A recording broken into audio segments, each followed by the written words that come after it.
It's time. I think we're going to go live. I just need to bring up the stream in And the tubes. now I'm waiting because this is the nasty bit.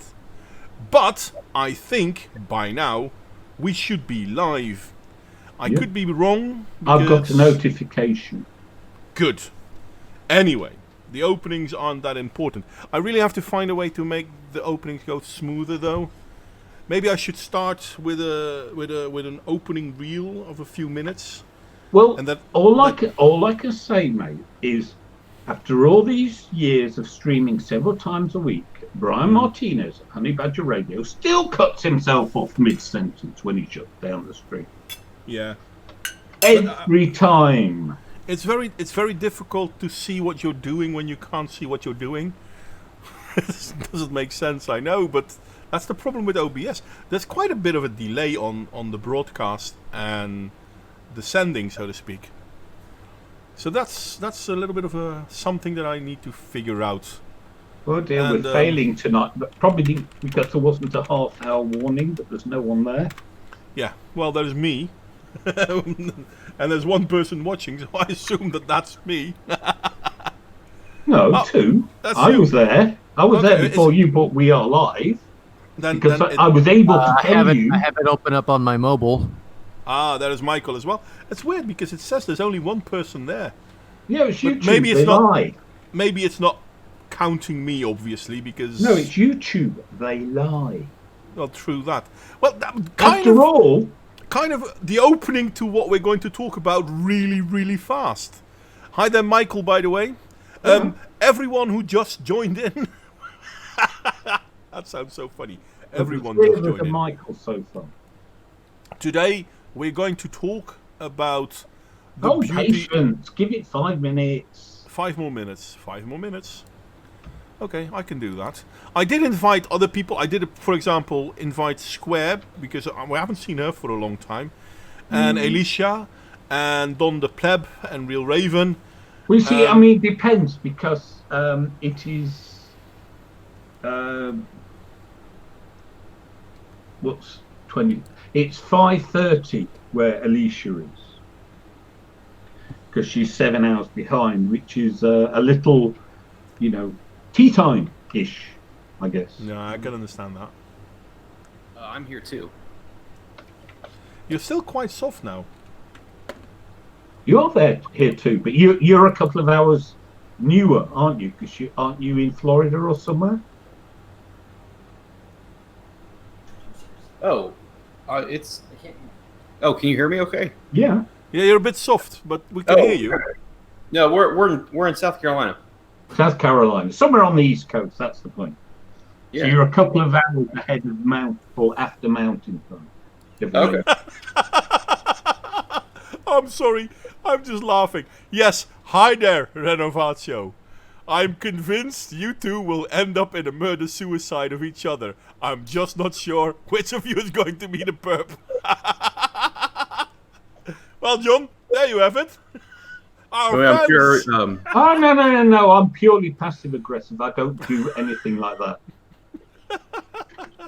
And I'm sure y'all remember who I am, but my name's Jason. I'm St. Clair's husband. Yeah. Hello, Jason. Nice How's it to going? hear you again. I can't see you, but nice to hear you. Yeah, it's well. Where's our camera at? You want to plug it in? No. We tend to be a bit shy on the Wednesday stream. Well, that and the whole Hangout thing has been set up differently, so now we're using OBS, which kind of makes it difficult for people Yeah. to see faces anyway. So Yeah. Yes, so there's just a static image at the minute. yeah, I'm going to Sounds good. figure out how to do something different in the future. Maybe show, I don't know, car driving and then speeding it up or something. I don't know. But we can't show images because I don't know where my tape is for my nipples. Michael Keller would get very upset without the tape. Well, we can show images. Just No, I know. I'm just saying, but we talk about the camera specifically. I mean, there is, for example, this image. But this image is more for Saturdays, really. Because this is just the two old farts, isn't it? Yeah. Which is nice to see. I still like that picture. I've asked, by the way, if she could give it in a higher resolution. What, the old farts one? Yeah, the old fart one. And then I forgot about it. She said she will, but because I forgot about it, it's a good chance she forgot about it as well. That's fair enough. That's okay. So far, the old fart one. Actually, I can hear all of you good, except John's a lot of room echo. Yeah. And you're sounding strange. Real Raven said that one time. Okay. What does About that mean? The room echo. I have no That idea. might be OBS doing that because I don't hear it. No. It's more to do with my shitty mic. I have got plans, and when I say I've got plans, Alicia's got plans for me to get a better microphone. Okay. And so there's basically not a lot of point faffing about until that happens. Okay. Yeah, it'll happen eventually. Well, she wants me to record her books, so Hey, Smirkus. I obviously cannot. I cannot possibly use this shitty thing to record audiobooks. Ah. Hi, there's Smirkus, by the way, mate. And is that Greta's ship? No, that's not Greta's ship. No, hers isn't a fraction as good as that one. No. Not as environmentally friendly. This is actually environmentally friendly. Yeah, I wanted to say because Greta's ship isn't, but this one is. And yes, Smirkus, it's on its way. I'll send it to you in the private message on Twitter. And we'll see you in a second. Join us, mate. Sent, by the way. I must admit, I would like to see her rowing. Yeah, well, in all fairness, I've only seen her do one thing, and that's bitch and moan. Oh, yeah. Of course. Okay. I know Michael, but Alicia has plans, and she's a doer, unlike me, who's a don't doer. Listen, John, if you want, I can fix you up with a microphone as well, mate. No, as I say, Alicia's got plans. It's not that I don't want to buy a microphone. It's not the money. It's I am shit at decision making. I saw this series on the brain once, and apparently my brain, because it's not wired properly, decisions can be very difficult for me. Well, you'll get there in the end. Well, that's why I am trusting. Who's Alicia? Alicia is Toxic Threats. And subscribe to her channel. She's brilliant. She is, and I've been trying to get her on for today as well, but I've been trying to get a few people on, and all of them haven't responded back. That's not true. Some of them haven't responded back. Smirkus, you can join us, mate. I did send you the tweet, didn't I? Oh, for fuck's sake, I sent the wrong tweet. Sorry. Sorry, Smirkus. Technical difficulties will ensue. Yes. Speaking of which, where's Richard? I'm very sorry, but yes, that's obviously my fault. I sent a link to... I copied and pasted the link for St. Clair for VSDC. And I thought I still had the link to the Hangout when I posted it. Hello, mate. So, that's my bad. Sorry. Hello, Smirkus. Heyo. Hey, by the way, you were right about jumping. Hello. We can hear you, mate. Can you hear us? Cool. Yeah. Okay. But you were right about jumping. I checked it. It was completely news to me. But thank you for pointing that out. Oh yeah, man. Jinx uses all the time, and I kind of took the word over. Apparently, it's some British Marine slang or something. Yeah. Hey, St. Clair, how you doing, brother? Oh, I'm doing good, Smirkus. How are you? Oh, I'm doing pretty good. It's been a long time, man. Yeah, I think so. I'm not sure how many weeks it's been since we last talked to each other, but yeah, I always enjoy talking to you. Well, thanks for that. Thanks for that. And it's the same. Modway's been to the coffee shop before streaming, right? No, I don't do coffee shops. Yeah, I I don't think even he's like speaking coffee. euphemistically. I know. He doesn't mean coffee. Now me, on the other hand, until the And dinner I, on the closes other anyway. hand, have just finished my coffee. So, They're closing down my favorite coffee shop, so I'm probably gonna quit smoking weed here in not too long. Yeah, bad stuff. Bad stuff. Are you done? Are you done being smart, Smirkus? Are you done with that part of your life? You're assuming quite a lot there, mate.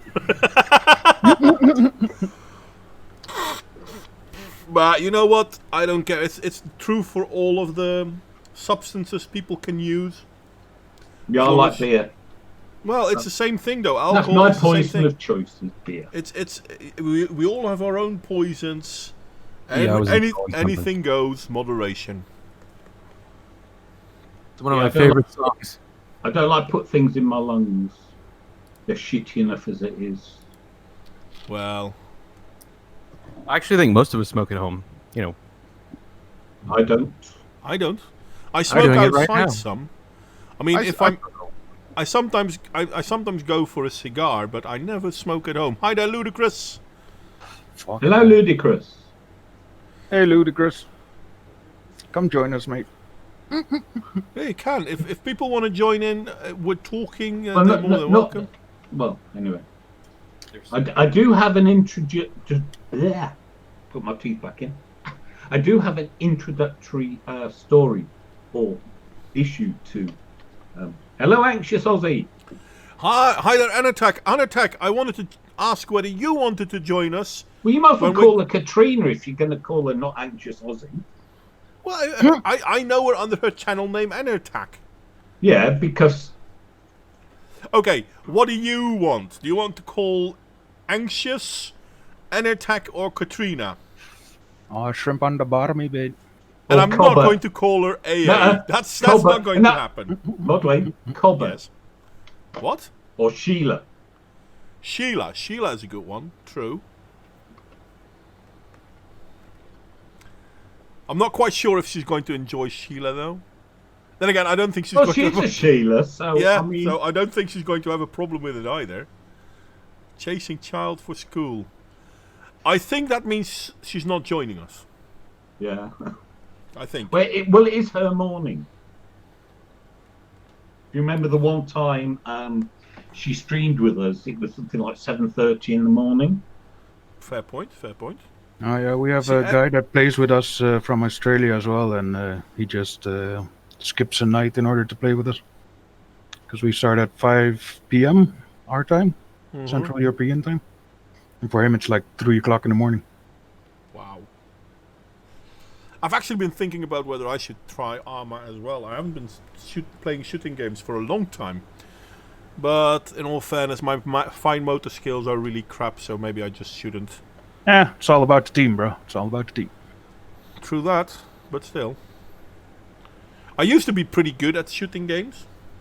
I used to be pretty good, but now I've always sucked, but yeah. I used to not be into shooters so much, but with Halo Reach being released on MCC, I'm getting pretty into Halo for the first time. I played Halo Reach when it first came out. Never played any of the other Halo games. Never really played any other shooters, but I really did like the story of Reach, and that's gotten me interested in shooters in general now. Okay. Well, nothing wrong with that. Anyway, Yeah, ever since I found this unit, I can't wait for Fridays and Sundays, man. yeah, you seem to be very pleased with it. Yeah, making videos again and everything, man. Yeah. I like the last one you made. Okay, I like the music. the rest was just, yeah. It's all artwork people made from our group, man, Yeah, and screenshots. sounds good. But yeah, no. Okay. We've got 9 people. We got 9 people in the Oh yeah. Well, we've had court for an hour, so that's plenty of time to get everything oiled and running smoothly. Yeah.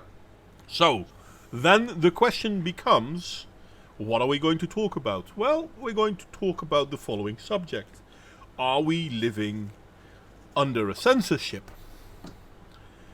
And Yes, next. yeah, Yeah. and how? I agree with the last speaker. Are we living under a government censorship? No, not that much, I think. But are we living under a censorship? Yes, we do. And this is where I'm going to give the floor to Okay. John. So I want to share my screen. Okay, then I have to do that too. 1 sec. Find it. Boomer moments. Posy, posy, ring around the rosy. See if that works. Yeah. Okay. So I documented this. There you go. Okay. So I don't know if any of you are aware of having your comments shadow banned on YouTube, and by that I will just explain what I mean, my terminology.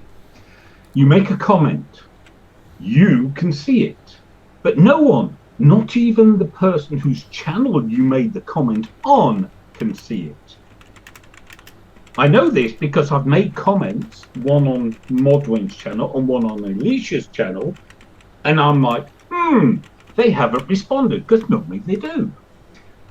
And then I contact them and I say, can you see such and such a comment? And they're like, no. And there's a couple here, and I just want to talk you through the comments and show you what changes I had to make in order to make the comments visible again. And one of the reasons I want to talk about this is because I think we need to get a bit more proactive in checking for and responding to this sort of shit. Because the problem is I know about this because the comments that were shadow banned were on small channels with people I'm friends with, so I can ask them separately, did you see such and such a comment? Whereas if you make a similar comment on a big channel, you're never going to know it's been shadow banned, because as far as you're concerned, you can see it.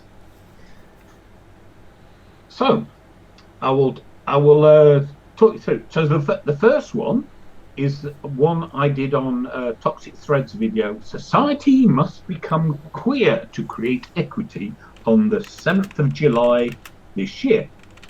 Now, I'd already had a previous shadow ban before that, and so I had a suspicion it would be shadow banned before I thought Alicia had seen it, so I sent her this message. I just watched your new video, excellent as always. I have left a doozy of a comment, but it may get a YouTube censorship experience. Thus, I am letting you know I have commented, so you can check for it if it doesn't show up automatically. After all, I have said so much that the censorious are likely to take exception to. It is a prime candidate for being hidden. And sure enough, it was. So, this is what I wrote. It's quite long, so my apologies. I'm not going to read that alphabetic shit. Hang on. This what, the LGBTQQICAAPFPK plus? I refuse, in principle, to ever say that. Okay. Or whatever it is today, or tomorrow, or whenever they decide to change it next. As if that uncertainty doesn't say everything you need to know. I have nothing against the L's, the G's, the B's, or the T's. I'm an egalitarian absolutist, equal rights for all, and responsibilities. Fuck equity. But I see nothing about this movement that represents those people. It is a feminist-inspired attempt to destroy society. As for the rest of the alphabet soup, all those parts could be replaced by M for morons, because they are just adding more distinctions without a difference. A decadent self-importance that ought not be pampered to, as one would not enable delusional and abusive behaviour.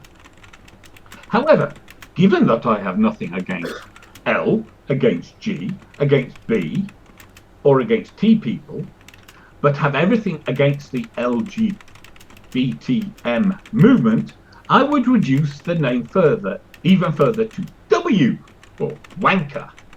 I realise this is mild, but it is actually a fit level of insult to indicate the importance of these see you next Tuesdays. And just how often they masturbate compared to the general population. I cannot possibly comment. They must be opposed with all our might, but at the same time, they must not be given credibility. For with credibility, they will actually use our opposition as a weapon against us. Our opposition is only effective if we diminish them to the W's they are, and that includes using a low-level insult. The W movement ought to be a joke, derided, mocked, and never taken seriously. That should be our goal. I believe that people should be free to be themselves, right up to the point where they want to impose that onto others, because that then infringes on the rights of others to be themselves. When people demand, that is a signal to me that they are unreasonable and must be denied. Demand is entitlement. Entitlement comes from privilege. They cannot make demands and claim to be without privilege. The two are mutually exclusive. And when they want to change the world for their own benefit, to insist others change, they are attempting to rule us. I never gave consent and refused to do so. End of first part of comment. As I say, it's quite long. The queering of society, because heteronormativity is wrong, because reasons. The whole argument fails if one refuses their initial premise that heteronormativity is bad. The fundamental flaw in their reasoning, which happens right at the start, is to mistake heteronormativity, which is a description, for an instruction. For people of their limited intellectual capabilities, and I'm not saying they are technically stupid, but they are educated to be so, the irony. They can see the periods, society and time dependent, when various elements of their alphabet soup have been discriminated against. That happened. What they were too stupid to understand is how and why. And just as the discriminations have been ended, and they have finally got the equality they demanded, all of a sudden the most retarded of them consider that to not be good enough. And what pisses me off most about that is it gives credence to those who say, see, I was right, you can't give an inch, because when you do so, they will want a mile. For that is precisely what this fringe group of lunatics want to do. But we should have learnt by now that they will never be satisfied. The mile will become 2, then 4, and this will continue forever. And they have become so adept at mental gymnastics that there is no goal that they can concoct, that they cannot also justify in their adult brains. And so, in the ultimate irony, having based their complaints against historical discrimination on the fact that it was oppressive, and a genuine one at that, and forced people to act against their natures, they now want to enact the exact same behaviours against everyone else, including how they want to tell us how to live. The fucking hypocrites. They can just fuck right off. Heteronormativity is a biological reality. It is the reason every one of us is alive, and the involved instinct for heterosexual reproduction. This is not the same as saying homosexuality is unnatural. It isn't. But to invert the traditional position to now insist that heterosexuality is unnatural is simply a perversion. You be you. You don't get to tell me how to be me. I know I've said this before, but it cannot be repeated too often. The terms critical theory and queer theory are such dishonest ones. They are theories not in the scientific sense, but in the loosest, informal sense. In fact, they fail the most basic rigorous analysis, which aligns with the attack by the adherents of these insanities on rigor, logic, science, and so forth. They are given a false legitimacy by coming out of the danker regions of academia, using terms associated in the popular mind with credible ideas. I propose we start by dropping theory whenever we discuss such ideas and use a more informative alternatives, such as nonsense. Okay, so that was the comment. I will not read Oh, I you. cannot believe that they censored that. Oh, dearie me. No, but okay, so I will now show you the amended text that became acceptable. There are 4 edits, which I've highlighted in red.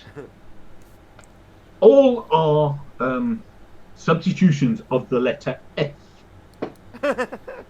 3 from the word fuck, and 1 from the word feminist. But can you imagine that the word feminist is already a reason to ban a comment? Okay, so that became visible. Okay, Hey, Raven. now I did a comment on Modwayne's video earlier this week. On the video, seriously, these things are in the same sentence. And this comment consisted of the single line, seriously, Marcy Bianco, are you brain dead? That's a quote from what Modwayne said in his video. No worse, she's a feminist. That was it. That was shadow banned. And what did I do to make it stop being shadow banned? I changed the F of feminist. The word feminism is a reason to be blocked. Yeah, so it appears that in addition to the second N word, we now have a second F word. But that's okay. You replace it with the phonetic equivalent PH. of phi, is it? Yeah. No, You're yeah, quite soft, agree. by the way, Raven. Yeah. Can you boost sorry. yourself a bit? Yes. How is this? Is this better? Yep. Yes. Okay. I'm going through my new recording interface, so I don't know.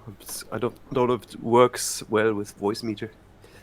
So, But to just finish my portion of this, okay. So, this is something I thought of talking with Alicia about this. So, okay, my thoughts are that with a company as powerful as Alphabet and subsidiaries pulling this kind of thing, is showing things are much worse than normies could suspect. It is one thing to have something high profile, like election meddling. Not that is any less worrying, it is worse in some ways, but to have them go to these sorts of lengths just to silence opinions, that shows a level of ideological commitment that is deeply worrying. Because this shit costs money to implement. It isn't just done on a whim. Carry on, sorry. It's weird though, and when because when this happened, John said to me, "Oh, did you see my post?" I was like, "Yeah, I haven't because," and this is the thing, I never delete replies, even if it is something I disagree with. I don't delete replies or posts. I mean, I prefer people not to dox anyone. But even then, I won't immediately remove that post. I mean, eventually I might, but I will ask you to do it yourself. But the whole idea of them telling me what my people, the people who listen to me, the people who respond to my videos, are or aren't allowed to say. I mean, even the word feminist is now a bannable word. Well, it's not so much bannable as they will hide comments that are negative about feminism, which is, as I say, much worse than it's like this. If they put it in your spam or for review folder, Yeah. you would still see the comment. Yeah. But they're not even offering it to you. Nope. And then also doing it in such a way that I, as a person who made the comment, I could see it, so I don't know it's been hidden. Unless I happen to ask the person whose channel it is and say, "Oh, can you see it?" And they're going, "No." Yeah, it's I think it's weird. And I think that's Sorry, go on, mate. Just was it YouTube comments? I missed the first part. Sorry. Yeah. Where did you comment? All right. Okay. And how did the shadow ban happen? Was Well, the they comment they just removed? hide it. They just hide it. This is the problem. All right. And They re-show it after edit, or do you have to Nope. yes, delete yes, it and make a yes. fresh comment? No. They show it after edit. That's the Interesting. point. And I showed in my thing what edits I made. That's cool. Well, we could turn this into a Firefox add-on, maybe. A little window that shows you if it's hidden and why it's hidden.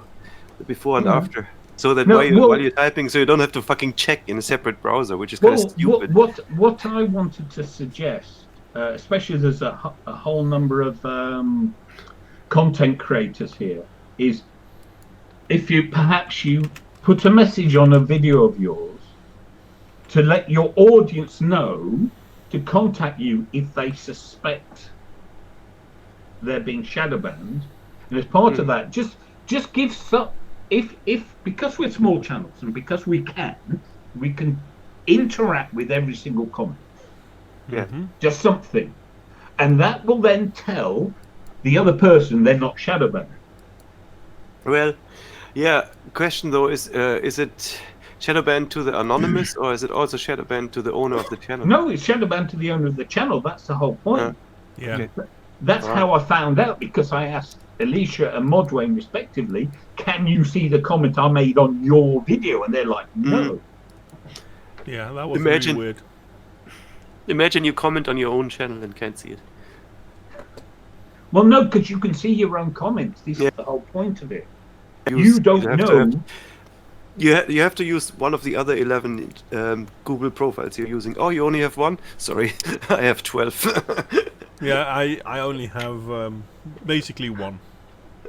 Yeah, I need them for testing, so because it's just too confusing when you're logging into the same mailbox from 5 different programs. So I make separate mailboxes. Hi there, Toxic. I did invite you. I sent you a tweet whether you wanted to join or not. Yeah.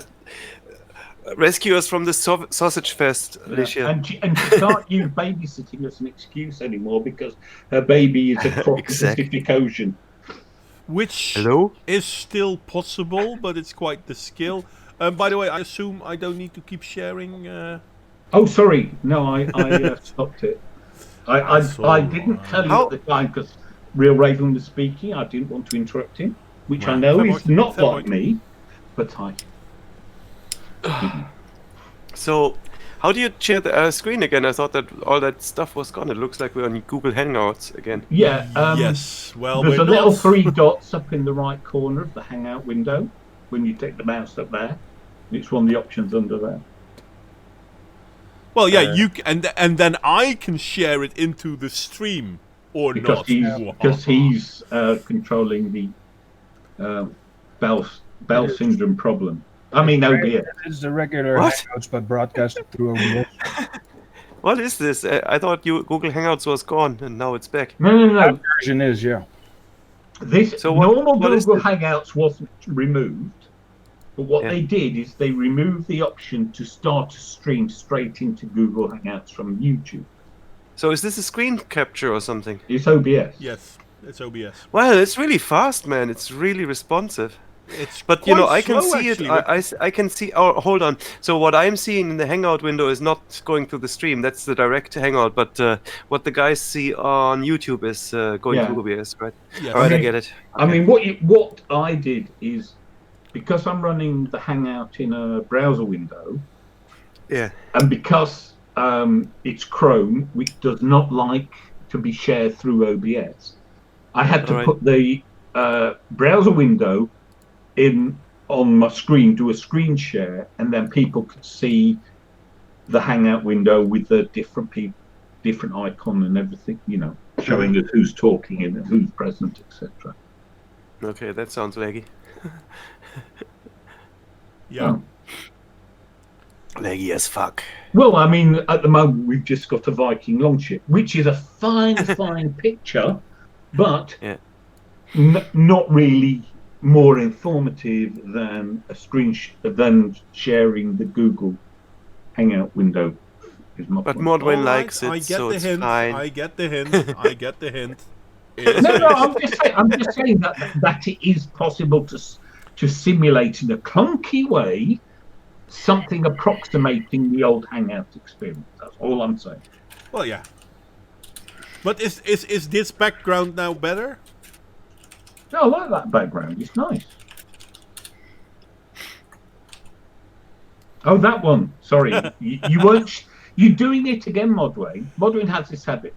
He does something real time, doesn't share it through the Hangout, and so we don't see it until it pops up on the YouTube stream 30 seconds later. Yes. Me being nasty. Sorry. But no, we this whole OBS thing is absolutely new for me. That looks like rape. It's not, but it looks like rape. What looks like Raven? What, eye rape, is it? No, Strange. Of course, it is rape. no, they're is probably rape. yellow flowers, but No, the yellow tulips. The Dutch They're have the tulips, right? The tulips, yes. Because you can see there's red. Are these things that hunter-gatherers say to each other? Hey, that looks like rape. I'm not sure if it's rape, but it looks like rape. No, it's tulip. It's tulip culture. No, Yeah, whoever named that plant rape is a fucking genius. That's true. Yellow rape, indeed. So good. Oh, that's. So nice. I still think it's so funny that people were complaining. Where was it? Oh, I have to remember now. I think it was in England, in Great Britain. There was the Aldi. Aldi was selling paint, and amongst the paints they had rape yellow, and people complained. No. One person. Woman complained. One woman. This is the problem. It's always just like one woman, and then all of a sudden it's like, Hey, Alicia. Hey, Toxic. Hey, Alicia. Back. Hello, everybody. How is everybody doing? Well, first off, welcome back from Pretty good. Korea. From Korea. Korea. I hope you had a good time there. you found No. out that the Koreans are like the French. They eat snails. Do they? But they eat them because they're hungry, is it? Oh God, yeah, because they're hungry. No, I did not. Like half the time I was working, and then the other time I was like just exploring. But I did get to see North Korea, so that was good. That was good. What's good about that? I thought you saw it from the other side, or like across the Gulf or something. Well, I was supposed to. So I was going to be able to go to the actual line where, like where President Trump was at. I had the appointment and everything, but I had allowed Ji-hoon had made the appointment. And so then all of a sudden Japan and South Korea are fighting. And so then they bumped me off of that. So I had to I was only able to go to the demilitarization zone where I could go across and I could see directly inside, but there are no people, like fields and shit. And then I went to an observatory where Obama would go to see North Korea, where all the other presidents would go. Yeah, So I still got to see it.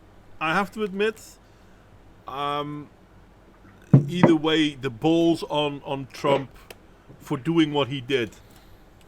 Yeah, because it's really creepy. What people don't know about, I think what people don't know about Koreans is that they're highly nationalistic. They are, but they've been that way for a very long time. So it's like walking into enemy territory in a way, because the South Koreans absolutely love Americans. They love us. They love us so much for what we did. So their Independence Day happened when I was there. And their Independence Day is the day that we dropped the bomb on Hiroshima. Who they hate.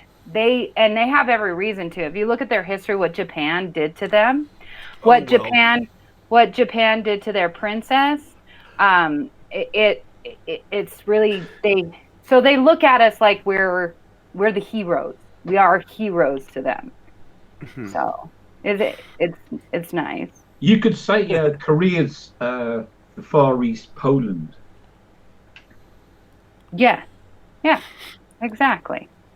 But everybody there. I was there. It's 99% just Koreans, like. But it was nice because I was telling John about it. I had blonde privilege. It was so awesome. I can imagine. I saw your daughter drop the video today as well. Yeah, am I allowed to say that? Oh yeah. So nice. So nice. So she's doing well. Like, so, I had explained when all of this happened. So Devin had to find a way to make money, right? Because Ji-hoon he's a really good person, but he's a very bad provider. And so she had to make a decision.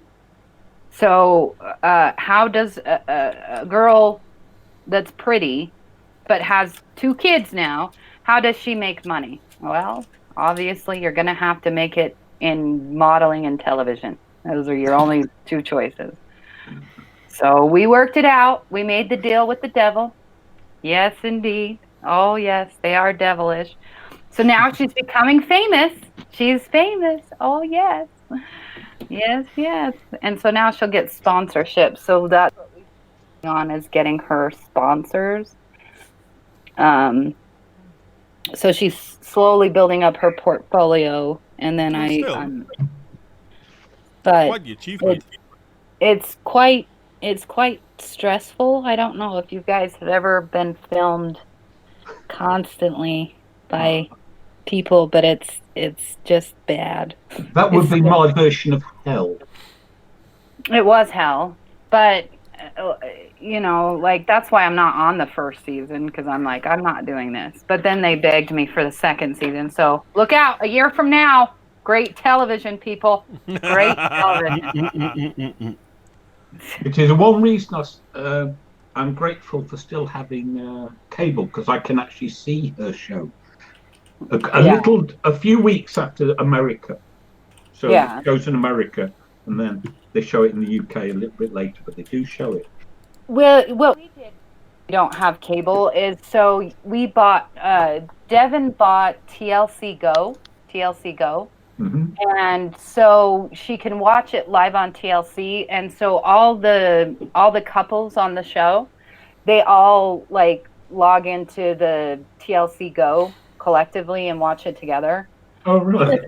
Yeah, so it's no matter what, it's really interesting to see, because everything that they show really happened. It really did happen, but it's like they can just leave something out or put something in and manipulate it. Yeah. The funny thing is, okay, so I started watching the show, and then I said to Alicia, I said, "Oh, that guy's so wooden. It's like he's acting." And Alicia said, "Yeah, he was acting." Yeah. So they have actors too.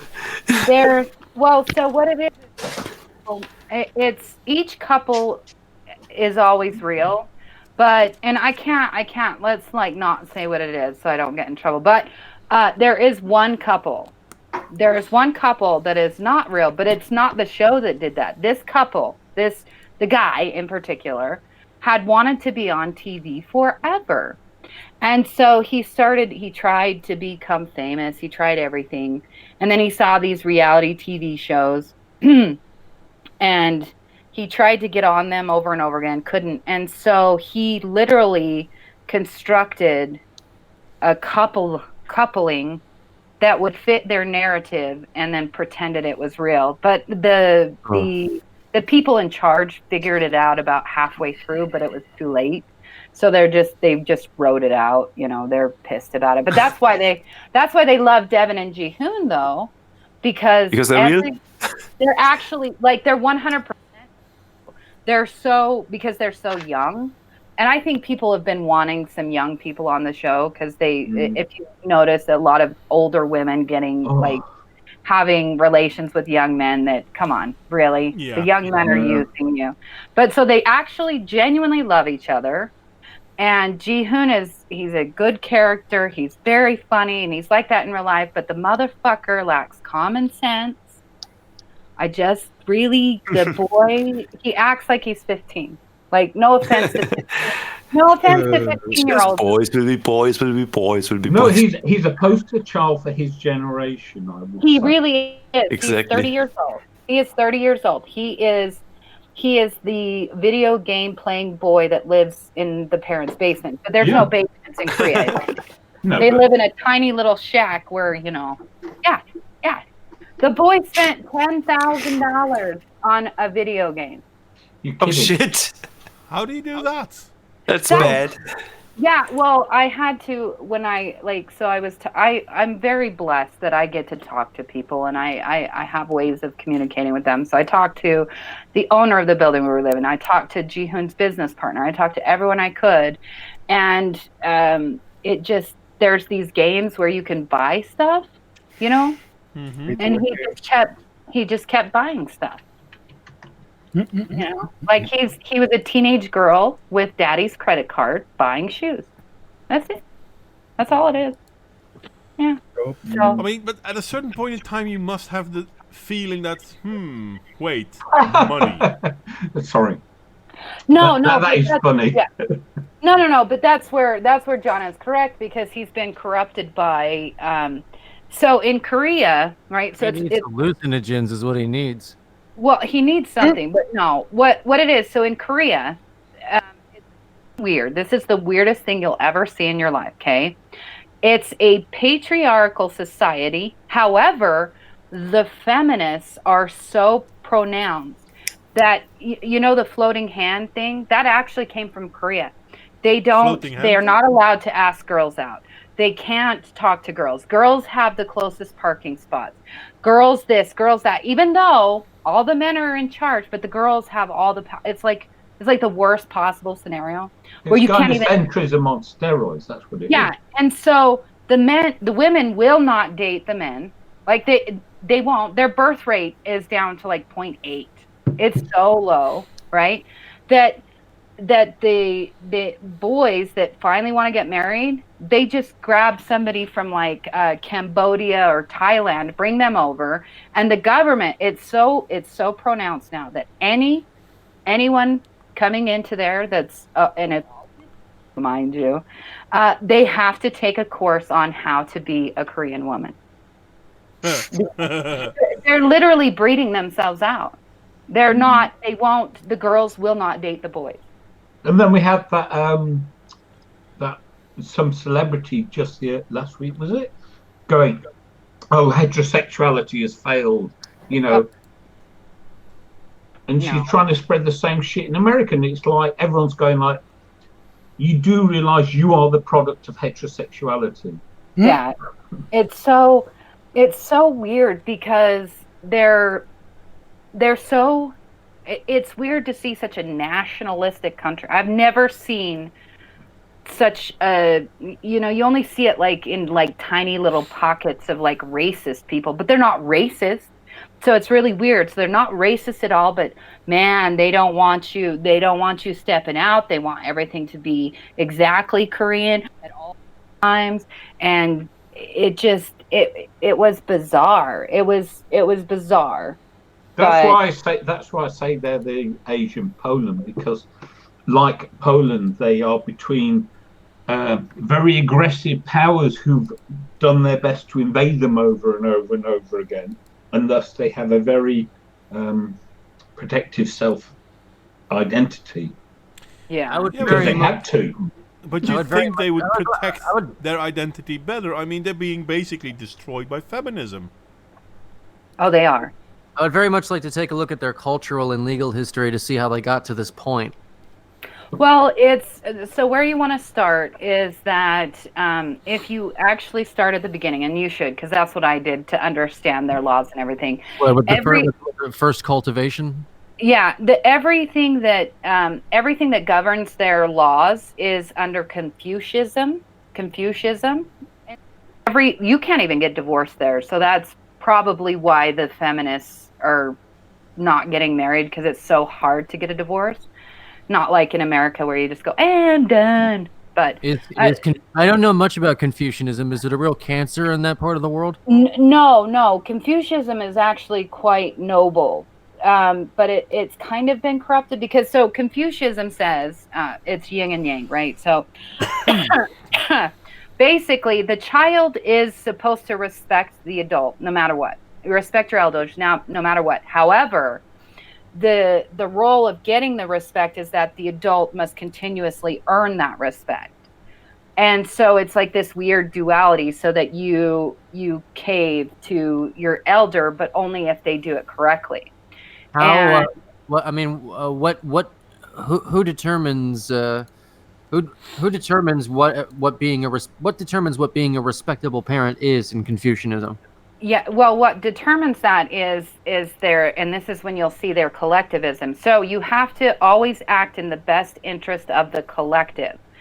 So if, for example, so Ji-hoon, he wasn't following the, I had to literally teach my daughter how not to break laws over there because he wasn't following laws, because the laws are really weird, but they're very specific with garbage, right? So you have to put garbage in a certain way, in a certain section, in a certain, like, it's worse than California.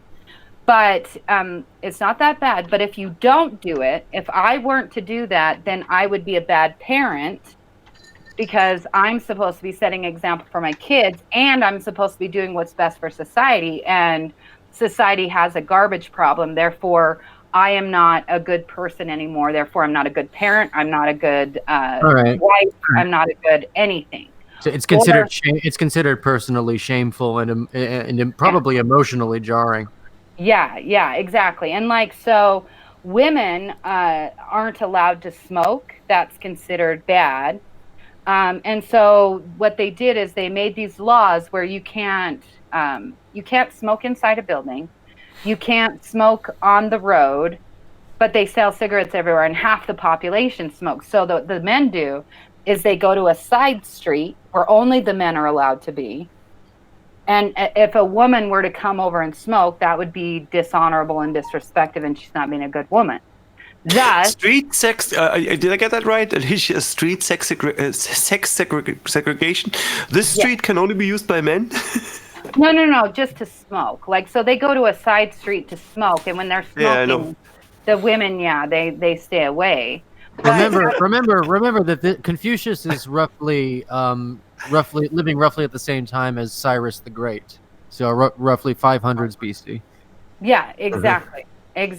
So, and then you add on this new dynamic that it was really strange, that all of a sudden they became Christians.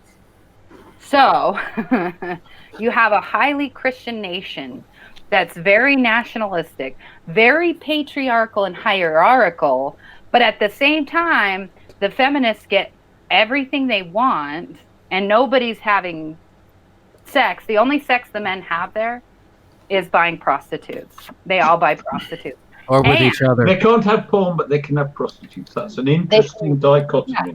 Well, and they all get massages all the time, and over there, they're happy ending massages. So they don't consider it cheating. So I imagine there's a lot of active bisexuality. If sex with females is in a position where it's not allowed or it's frowned upon, adolescent males are more likely to fetishize one another. Well, I don't see that. I think the fact that the prostitutes are so readily available, you don't see a lot of it. If you really watch the men, and you can, because it's really weird. Again, so I'd get up at 5 a.m. Nobody leaves. School there doesn't start till like 9 and then 10, right? Nobody's out between 5 and 8. So between 5 a.m. and 8 a.m. You're saying it's out. Ireland. Well, I don't know, because I've never been to Ireland. But that's when the cops come around. So no, there's cameras everywhere, and then the cops come around, and they take pictures of everybody that's doing anything wrong, and then you just get tickets all the time. So it's really like, it's just this high police state without the police state. Like, Are they? Do they have the social credit thing as well in Korea? Or No, do they want to? no, no, Not yet. no. Not Not yet, yet. exactly. Quick Yeah. question about another question about Confucianism. What is the Confucianist attitude towards non-Confucians? Very confusing. You know what? I actually don't know. All I know is that Confucianism teaches that you have to be kind to strangers. And so I'm sure it's kind of like Jesus, you know, how Jesus taught to, be kind to strangers. But Right. And look how that worked out. One of the biggest reasons for Christianity's success is the fact that it doesn't quite foster as much out-group hostility as other religions. Yeah. yeah, Quite as much. but you have to remember that. So to get into South Korea is really easy. You just get a ticket and go in there, and you're guaranteed a 90-day visa. So they had about, I think it was like 5,000 Muslims came in, and they were staying in an area, and they were scaring the old women and doing stuff to the girls. So collectively, they all wrote letters to the government. Every one of them wrote letters to the governments, and they expelled almost all of them. They got them out of there quickly. Even more like Poland. So as long as you like respect their laws, and you have to treat women respectfully. So as long as you're following their rules and they let you, they're fine with you. They give more leeway to Americans because there is an American naval base there. And so they have so when you go to convenience stores, they'll have a few things that Americans like that they keep on hand. So the Americans are treated different, but because we earned their respect by Japan and freeing them, because they literally were the day we bombed Hiroshima, what we did in America, we're all thinking, oh, this is fucking evil, which it is. But at the same time, we just freed 50 million people from the oppression of the Japan. What Japan did in Korea was horrendous. Yeah, but we don't get taught that. I didn't get taught that. Funnily enough, I did. What did they do? They were You kind of have to connect the dots together in your own mind based on what you are taught. Yeah. No, I was actually taught that the Japanese committed terrible atrocities in Korea and China. And in Indonesia, and in Indonesia, the whole area there. No, but I mean, we were taught China separately because the Japanese invaded China before the Second World War. True that. But basically everywhere they fought, huh? Uh-huh. Yeah. They were but I mean it was unique, so it's nice, and I think everything's gonna be fine. I mean, Drusilla is so popular. Oh my God, she is so popular. She is so popular, and it's mandatory to learn English over there. So she's blonde as well, is she not? She is blonde, and she has blue eyes. Yeah, she's a blonde Native American. It's brilliant. Blonde Native American. She is though. Yes, indeed, Michael Keller. By the way, Laos, Vietnam, the whole shebang. What Japan did during the Second World War can easily be put well above what the Germans did in Europe. Wow. But nobody talks about it. Yeah. We British do, because we had the prisoner of war experience. Don't Yeah. put me down. We had if you've ever seen the bridge over the River Kwai and things like that. Good example. Oh yeah. Yeah, but no, it was a unique. It was unique. I have to go back in October for their wedding. I'm not looking forward to that. Why not? Because they have to pay.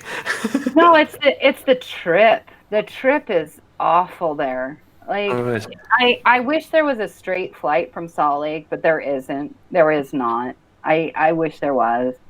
So you have to fly into Washington or California, and then it's oh God, coming home took 23 hours. Oh, shit. And the majority of that was standing in lines for them to just awful. It was awful. But that's all right. It was fun. I made friends. I gossiped with the ladies down the street. I navigated quite easily. I got to see Drusilla be the most popular kid ever. Kids loved me. They came up and they would grab my hair and ask if I was an angel. They were pretty sold on me being an angel. That's so cool. And then they got to know you? Then they got to know me. And their moms inevitably would laugh and they'd go, "Oh, it's American. She's an American." Because also the sun was like brutal there, but because it was so wet, it bleached my hair. My hair got so white. My hair was pretty normal when I got there, but by the end of my trip, it turned it white. Like it was, I don't know what was happening, but it was as if it was boiling my hair and bleaching it. And then my skin turned like this beet red where it just, I wasn't burnt. Oh my God. It was awful. But so like every time I had to be on camera, like I had to like paste my fucking face on. I'm like, I need, and my hair, I'm like, I'm doing my hair. I'm not doing anything to my hair because it's drastically changing from one day to the next. Like, I don't know what's happening. This is not my fault. This is not my fault. I'm not doing anything. So how close to the equator is that? I hear there must have been crazy amounts of cicadas or whatever they call these really noisy fuckers because you showed some pictures. Yeah, they're so loud. Oh my God. Oh, I hate them. I hate them so much. They're so loud. And then they I don't know how they don't go crazy, the people there. But they were assuring me that it was only going to last 7 days. I was there 2 weeks. It was every day for 2 weeks. So I don't know what number they're using, but yeah, it was so loud. And they're not close to the equator, but because they're so wet there and they're high up, that it's just the perfect place for bugs to live. And I was like, why don't you guys do something about the cicadas? Like, can't you? I think when you live there, it all becomes like background what? noise. Ecology, ecosystem. I'm sure that there's a good reason for them. They eat. All they do is they live underground for 7 years and they eat trees. Are they the ones who have these weird life cycles? There's They eat like what? 7 years and 13 years, and then it means that they can't. There's no predator can evolve to eliminate them or something. Yeah, you would think us humans, we can kill pretty good. Why haven't we figured it out yet? Come on. Come on, humans versus insects. That's a lost battle. Just look at the malaria. They're trying it. They're trying it with gene manipulation, but that's all gonna end in tears. I tell you. Yeah, it's such a bad idea. Very bad idea. Just because you can doesn't mean you should. They're Haven't we learned basically giving the insects a tool to evolve. Yeah, haven't they learned from evolve pesticides? Pesticides were like, oh, everyone have your pesticides, and now we poisoned Roundup. the soil. All right, I'll be right back. It's so funny when I came to Ireland first, just as an aside, that was one of the first things I got advised by one of the farmers. Oh yeah, you just have to spray it with Roundup. Roundup, it's great. Nothing stays behind, it kills all the weeds and it's completely harmless. It's washed out down into the water, It's just you just get to drink it. Brilliant. Yeah, exactly. Yeah. That is so they don't think healthy. that's far, Just Roundup, always Roundup. Just fuck it. That's Monsanto shit, And I think they're still. Well, how about do not spray Roundup? Full stop. No, but I know. I'm just saying when you use it, it's like, you have to use it. Don't use it without a face mask. And I'm like, shit. I didn't know that. I've been using it for years. All right, it was just. Was it named something else, or was it Roundup? No, it was always Roundup. I just didn't know it was such a problem. It's just like, because they advertise it in such a No, it's way. obviously, they won't tell you that it's like a really bad poison, Well, the funny thing is... if you think about it, what does it do, It basically turns the grass brown and just burns everything. How is it going to do that without, it has to be poisonous. Weeds and they don't come back. It's kind of a clue. How the fuck does it do that? That is awesome. And it's completely harmless. Yeah. It's a fucking Just miracle. remember, when they first discovered it, they put radium in toothpaste. Mm. Because it's the emitted thing- energy and therefore must be Oh good. yeah. But the thing about it is, if you look at stuff like DDT, without it, you'd have a lot of starved people. So like gets a really bad rep. Yeah, but it's at a the vicious same- circle because Yeah. you only have more people because you can grow that much more food. Mm. And you grow the more food, and then you have to kill the environment to keep growing the food, Mm. and it's a vicious cycle. Oh, it doesn't matter. You just get so many people that the pole cups melt, and then the water rises, and then you'll have less people again. It's all the self-regulating in the end. Even the water all rising. the And this is the one leftists thing. complain about the process. That's the problem. No, but I have Exactly. to. It's completely I natural. have to respond to the water rising argument.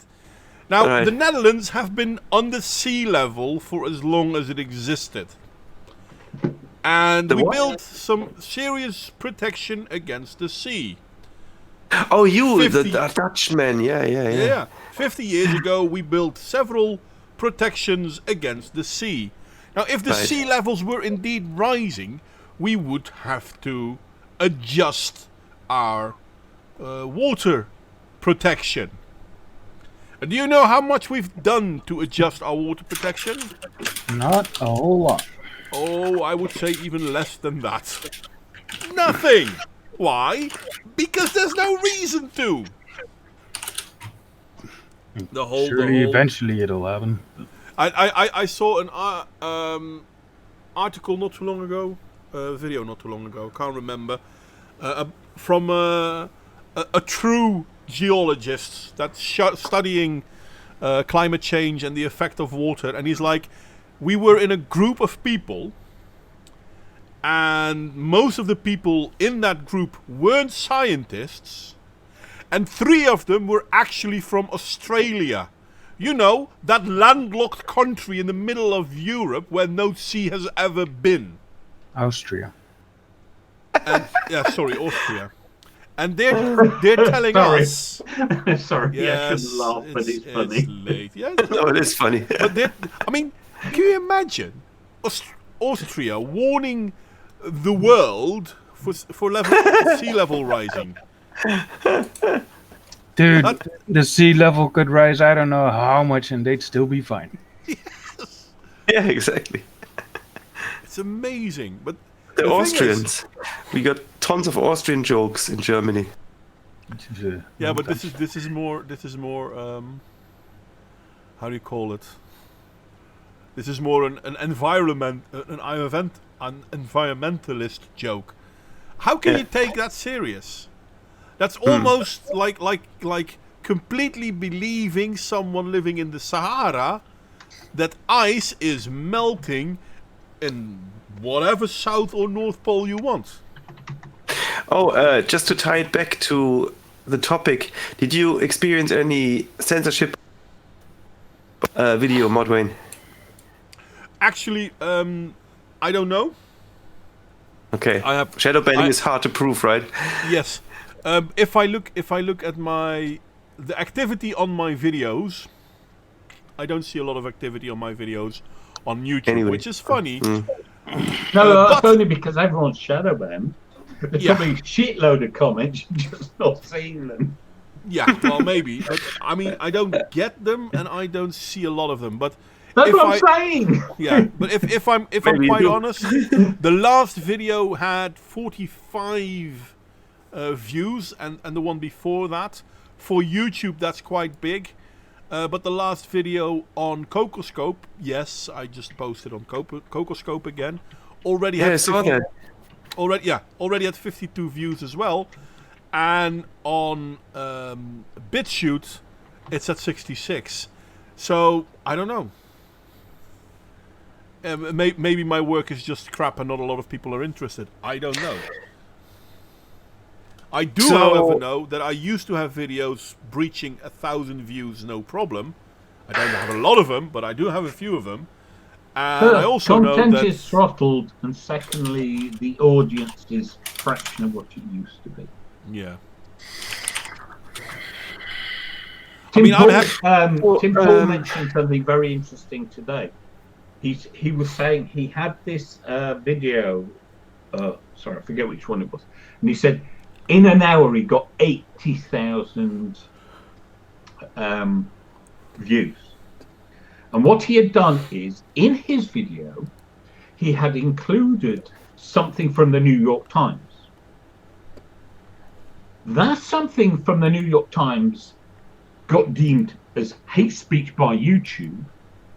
And so by blurring out that bit of the video, it got recommended again. What the fuck? Yeah, that's weird.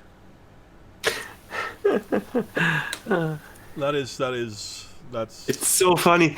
I just he didn't saw. even say anything. It was literally just what was part of an image he showed, and it got This is so cool. his video throttled. There's a German YouTuber I follow. His name is Die Vulgäre Analyse, and they have he burns Korans and stuff like that. So he was banned a couple of times, but he told about this Austrian company that sells this lemonade or whatever it is, and they don't give a fuck. They're completely politically incorrect, but they made this one advertisement where they showed apparently like a woman's face, and you think it's her shoulder, and there's a with what's it called, the suntan lotion on her back. There's the outline of a penis, and loads of outrage, you know. Have they not seen the the chalk outlines in Britain? Well, let me just finish the story, okay? Because it's so funny, you know. The guy said, so it's this ejaculating penis on her back, you know, and some advertisement slogan with it. But anyway, the guy say, "Oh yeah, sorry, we forgot. That's our 13-year-old intern posted that, and he got the wrong crop of the image, so they made it a bit bigger. And what you actually see is it's a guy who stands in front of the woman, and it's his shoulder, and that has the penis on it." And so you can reread the whole thing, and it's kind of the guy is gay, and everybody just shut the fuck up. Nobody was complaining anymore. Okay. It's not sexist anymore. It was so good. Like, yeah, true fruit. That's right, What Michael a load Keller. of bollocks. It's brilliant, and they write their own advertisements. So if you speak German, the guy Vulgäre Analyse and what's it called, Michael Keller, the channel, die Honigwabe, very good channel. Well, I have just posted a famous chalk outline from Dorset in the United Kingdom. All right. And it shows a man with an erect penis, and it was created thousands of years ago. Yeah, we're always walking backwards since then. Yeah, but the point is these things never used to be a problem, and then all of a sudden you get these morally outraged wankers, you know. It's beyond me though how they can get away with it. I mean, we're silencing people not so much because of what they say, but because of how we feel that what they say may be construed. Bloody hell! I don't understand how people even are able to take this serious. Well, the problem is in a socially media connected world, you will always find some idiot of any view, of any opinion, upset, offended by anything. What is so tragic is that anyone pays any attention to any of them. Yeah, but still. No, I'm saying that's the problem.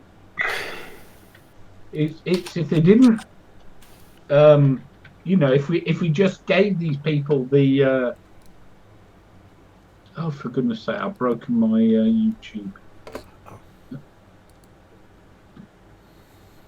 Oh shit. If you gave them the attention they deserved, which is none.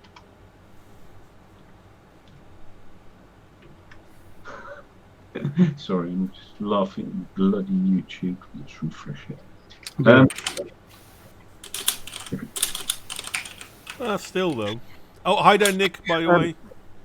There's The workaround. What do they do? The Honigarchiv. That's it. Fake hate crimes. Okay, is that the one I watched? Must be. Honigarchiv. The workaround with the streams is, you know, the way that you have to be afraid of retroactive censorship, and that you can be banned if you have thousands of videos up, like Styx or Bremsy Paul or somebody. So what they do is they delete all the videos that are older than 30 days, because there's not much revenue in those anyway. You know, you don't get a lot of new viewers anyway, so you might as well delete everything and just keep everything in a small It window. depends if you have something you think might be worth saying. I'll give you an example. On Alison Tieman's personal channel, which is Typhon Blue, she did a series years ago on threat narratives. And then a few months ago, Hannah Wallen was saying, oh yeah, Alison did this brilliant series on threat narratives from 5 years ago. And I went and watched what were indeed brilliant videos on threat narratives. And the point is, if you're deleting stuff after a little bit because you only care about the monetization, it's kind of missing the point. The point is to create something that stands the test of time. Yeah, you have to go somewhere else. Can you hear me, guys? Yeah.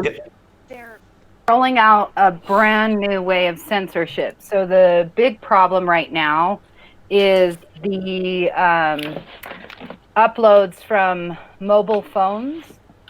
And so they ran a test the other night, and a lot of videos that were uploaded from mobile phones just didn't, like, they showed, like, the creator thought they were there, but if somebody were to click on the video, they click on it and it says not available. So the creators, and they're also, what they're doing is they're telling creators, you know, it's uploaded and everything, and then they're putting it on private, so the creator doesn't know that it's on private. Oh shit. So what I recommend to everybody, you need to have a second YouTube account, and you need to click and see and make sure your video actually uploaded. Almost every single one of my videos now, they don't upload.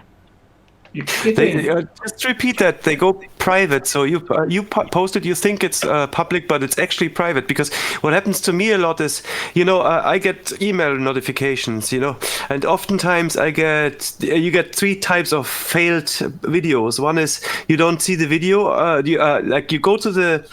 So when you open the email, right, in the preview window, it will download the thumbnail from YouTube, and it will download the thumbnail if the thumbnail is live. Now, if it gets censored afterwards, the thumbnail might be cached in your mail client, and you might still there, and you click on it and then, oh shit, it's gone, you know. And then you get obviously the different messages, like this video is private, and I was thinking, why is this private? It's only a day old, like, you know. So that could be that case actually where the content creator doesn't even fucking know. He's just made something, it's a day old and it's private. Yeah. So that's why because I tell this to everybody, we cannot leave YouTube.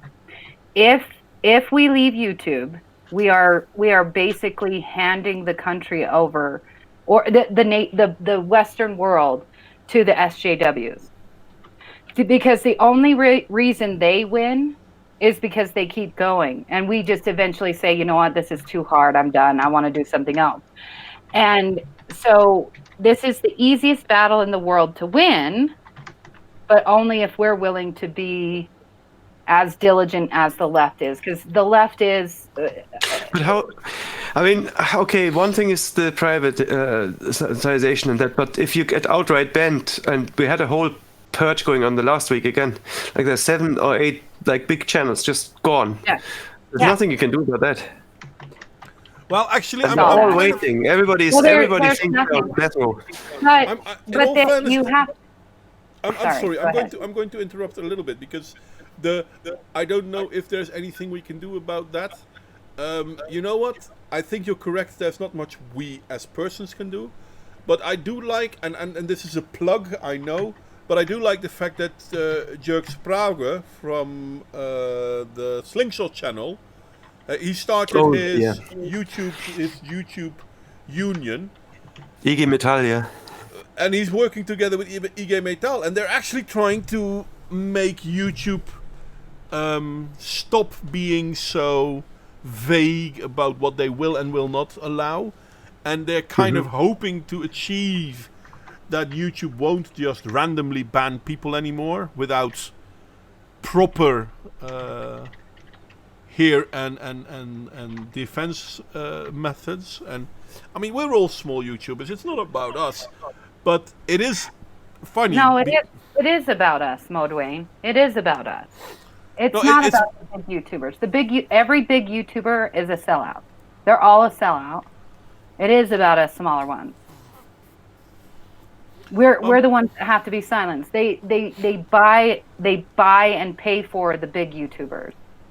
They manipulate them, they control them, and the ones that can't be controlled get booted. Okay.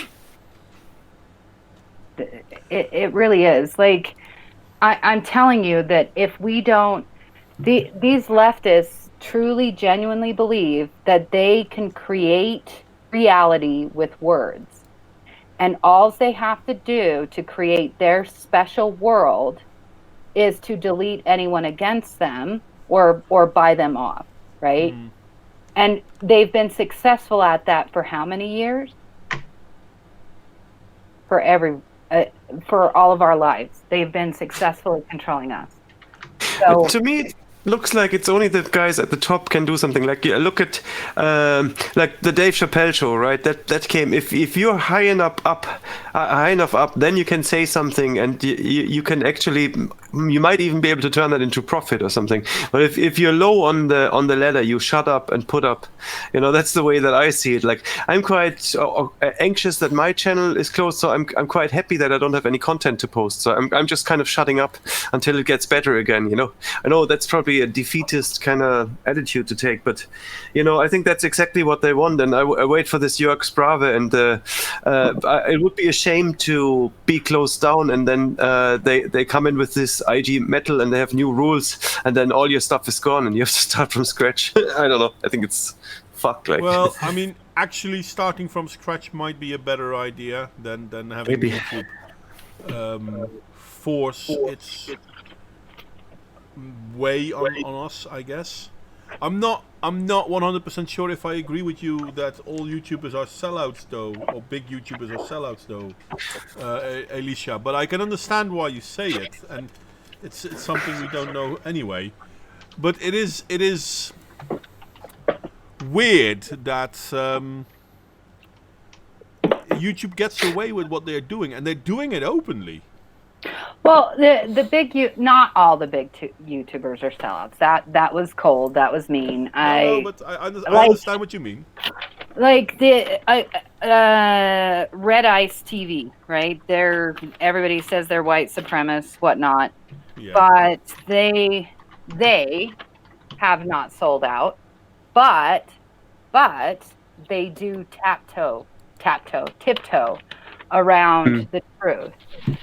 And Iconoclast is gone because of what he has to say. But then you have, I don't know, it's just, I just feel like, I feel like if we don't make a stand, no matter what it is, we have to stay, or else we're lost, you know, because it's hard. What includes staying? Staying also means you have to a part self-censor. You know, to a part you have to kind of guess the rules and kind of try and obey the rules that you've guessed. Because obviously you have to guess the rules because they don't spell them out. You know, The rules don't matter. The point is the rules don't matter. The rules don't matter. They will kick you off, and they kick you off randomly, and they kick you off when they know that it'll psychologically hurt you the most. But they use the rules as a pretense, right? They say, you've whatever, you know, hate speech or whatever. You know? It's psychological warfare. I mean, we are in a cultural war, and it is psychological warfare. And I know that I'm. It seems to me closer to something like, oh, they realize they're priests. They realize how much power they have, and they're banning people who they disagree with because it gives them a power trip. Yeah, exactly. It's like, I have like banishing people from the tribe. these people. These people are completely insane. So, there's a subreddit on me right now, and it was started over a video where I said, and like I wouldn't have even. I just said something like welfare is a pyramid scheme. I wasn't even talking about welfare. It just happened to be like one sentence I said. And the way that do you believe that it is a pyramid scheme? Oh yes, of course.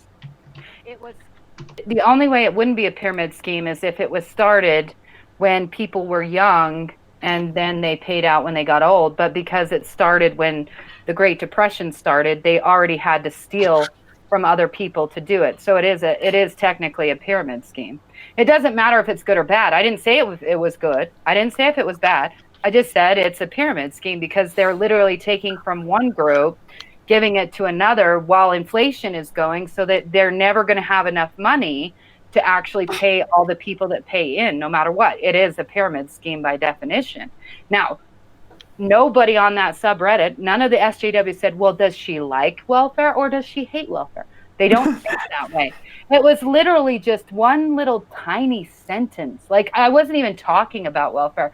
And ironically, I was actually sticking up for people in Africa because I was worried by the way the white doctors were treating the African people.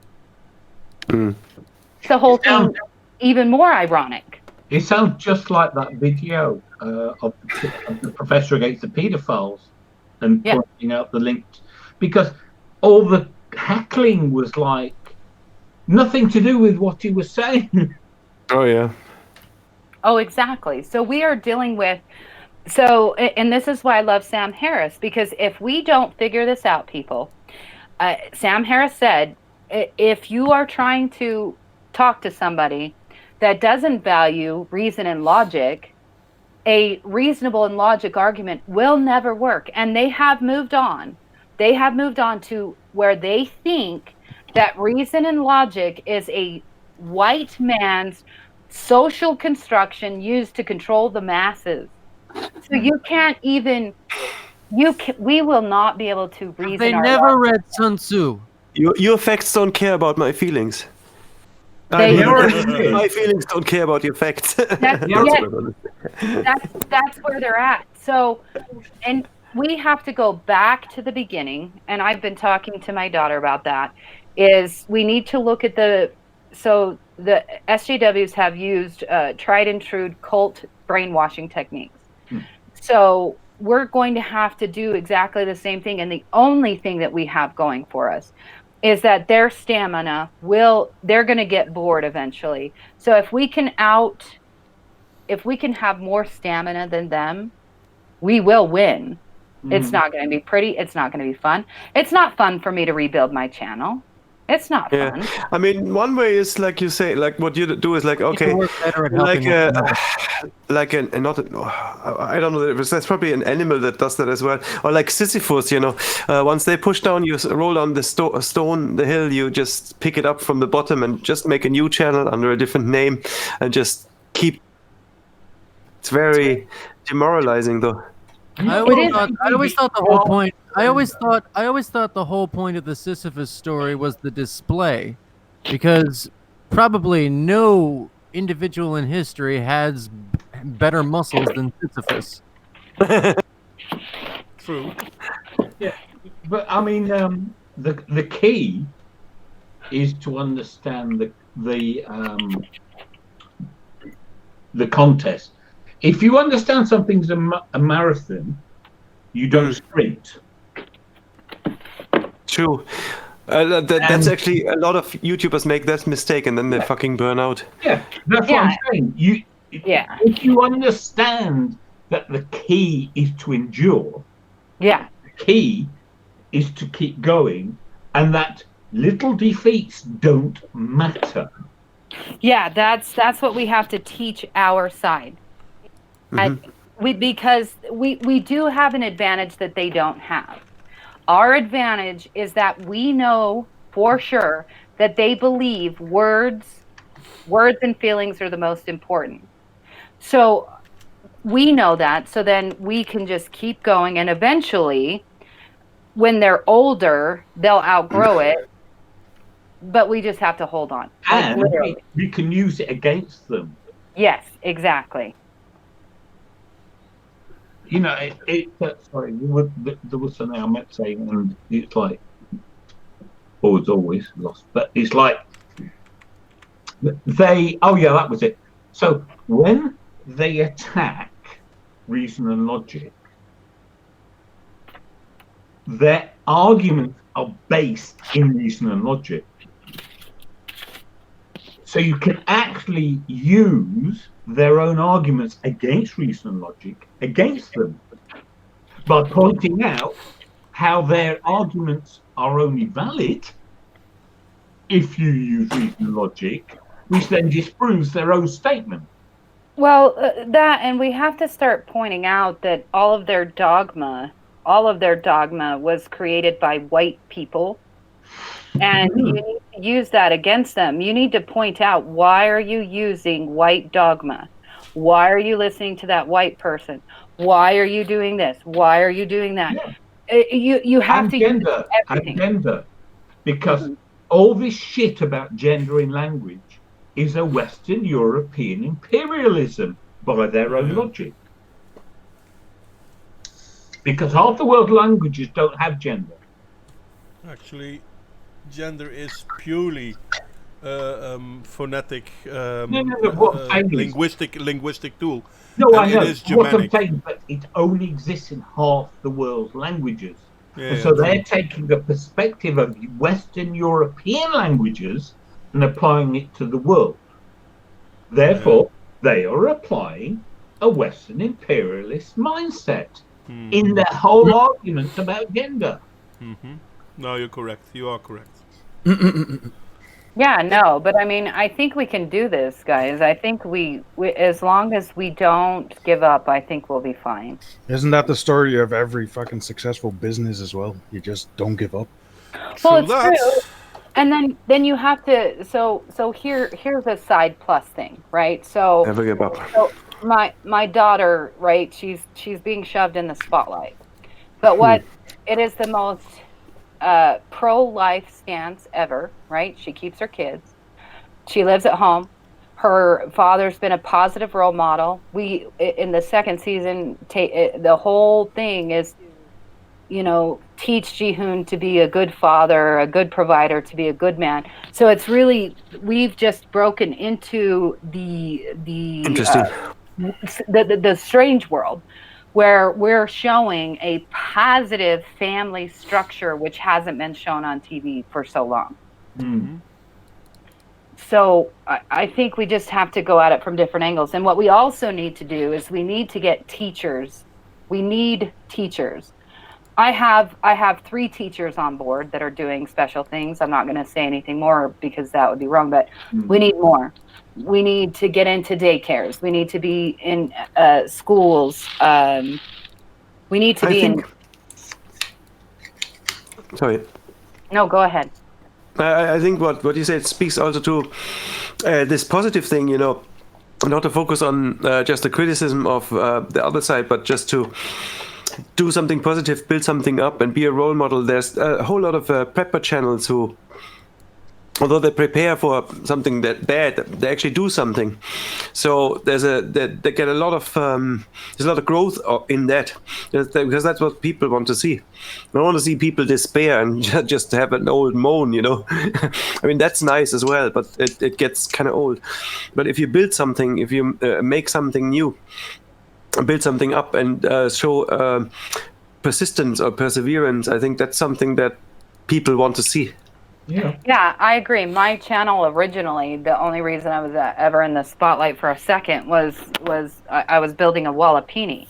I mean, that's the only reason I have all these prepper friends, is because I'm just filming my progress of building a Wallapini that's like old and It's a Wallapini. What it is, It's an underground greenhouse so that you can grow food year round. Cool. Yeah, no, it was quite the journey. I know how to do it now. So like when the shit hits the fan, Elisha's gonna have some cucumbers when everybody else has nothing. That's great. Just don't eat Spanish ones. So everyone, if you're starving, steal food from her house. No. Not gonna steal. find I'm it just gonna first. go around and squat. That is the reason why. That's what I like about He's the one with the defensible territory. I do like Google Street View, but I really love the fact that my house is not visible on it because it's just not on the main road. It's at the end of a private road. You can't find it. If you don't know it's there, you're not gonna find it. Simple as that. And you're probably gonna say, turn around, we're gonna go in the field. Don't go that way. No, Great. you're right. But a lot of us preppers, you get what you do is you go and you find second property that's not findable. And that's where you grow your food. Yeah. Can afford that, yeah. It's easier in some places than others. That's all I can say. Yeah. Well, in Utah's fine. Most preppers will learn from Utah people because that's actually our culture. Our culture is to prepare because we've been raised by Mormons. Our culture is Mormonism, and the Mormons believe this is the last days. And that's why I was pissed when they were, like, the Mormons were voting for Mitt Romney when he was running for president.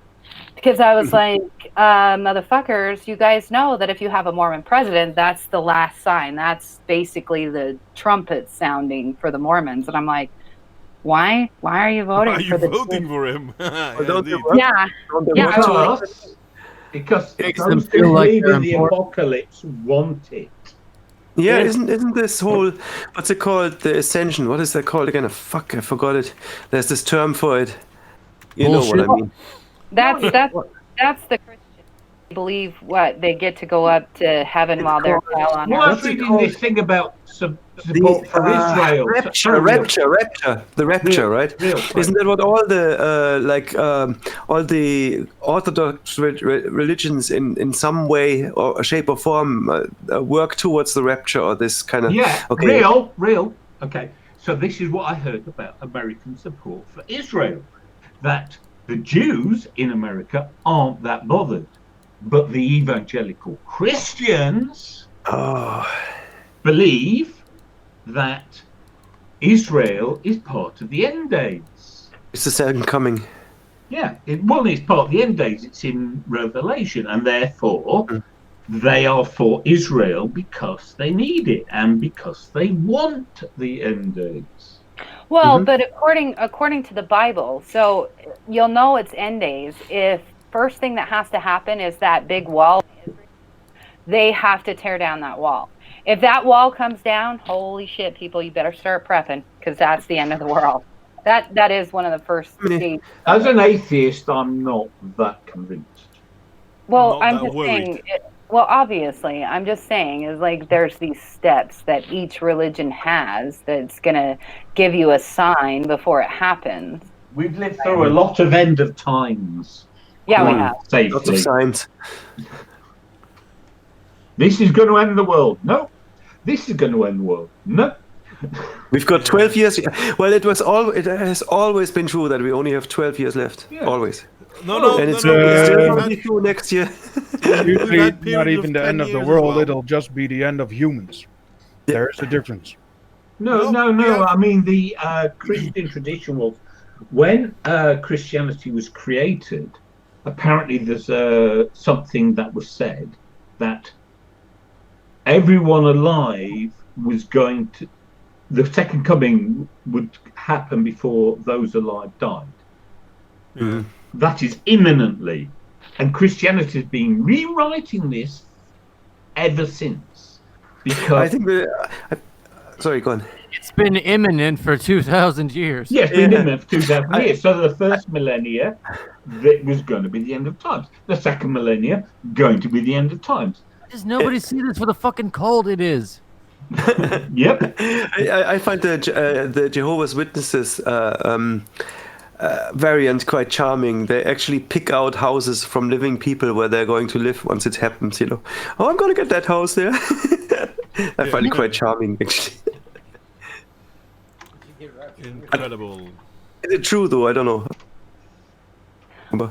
No, I don't think. I really don't think that any of the gods are going to just destroy us. That just seems like a waste of time and stupid. So I don't. This is a failed project. Boom! Everyone dead. No, it's too entertaining. It's too entertaining. Why would you? There's way too much. It's too obviously created inside of a human mind. It's yeah. No, the universe is too young. It's fine. The story. These stories were created by drug users who were wannabe dramatists. It's the easiest way to control people, just plain and simple. People, and you know, to be fair, some people probably need to be controlled, and unfortunately, they go overboard. You know. Well, especially that last bit. How about YouTubers? No, I mean, like, words should never be controlled.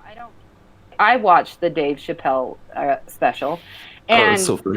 Loved it. Words are just noises. And I was telling everybody, like, if I can sit there and listen to pedophile jokes, you guys can listen to all sorts of jokes. But I was thinking about that. Noise should never offend. When you brought up the Michael Jackson thing, I thought, what will Alicia think about this?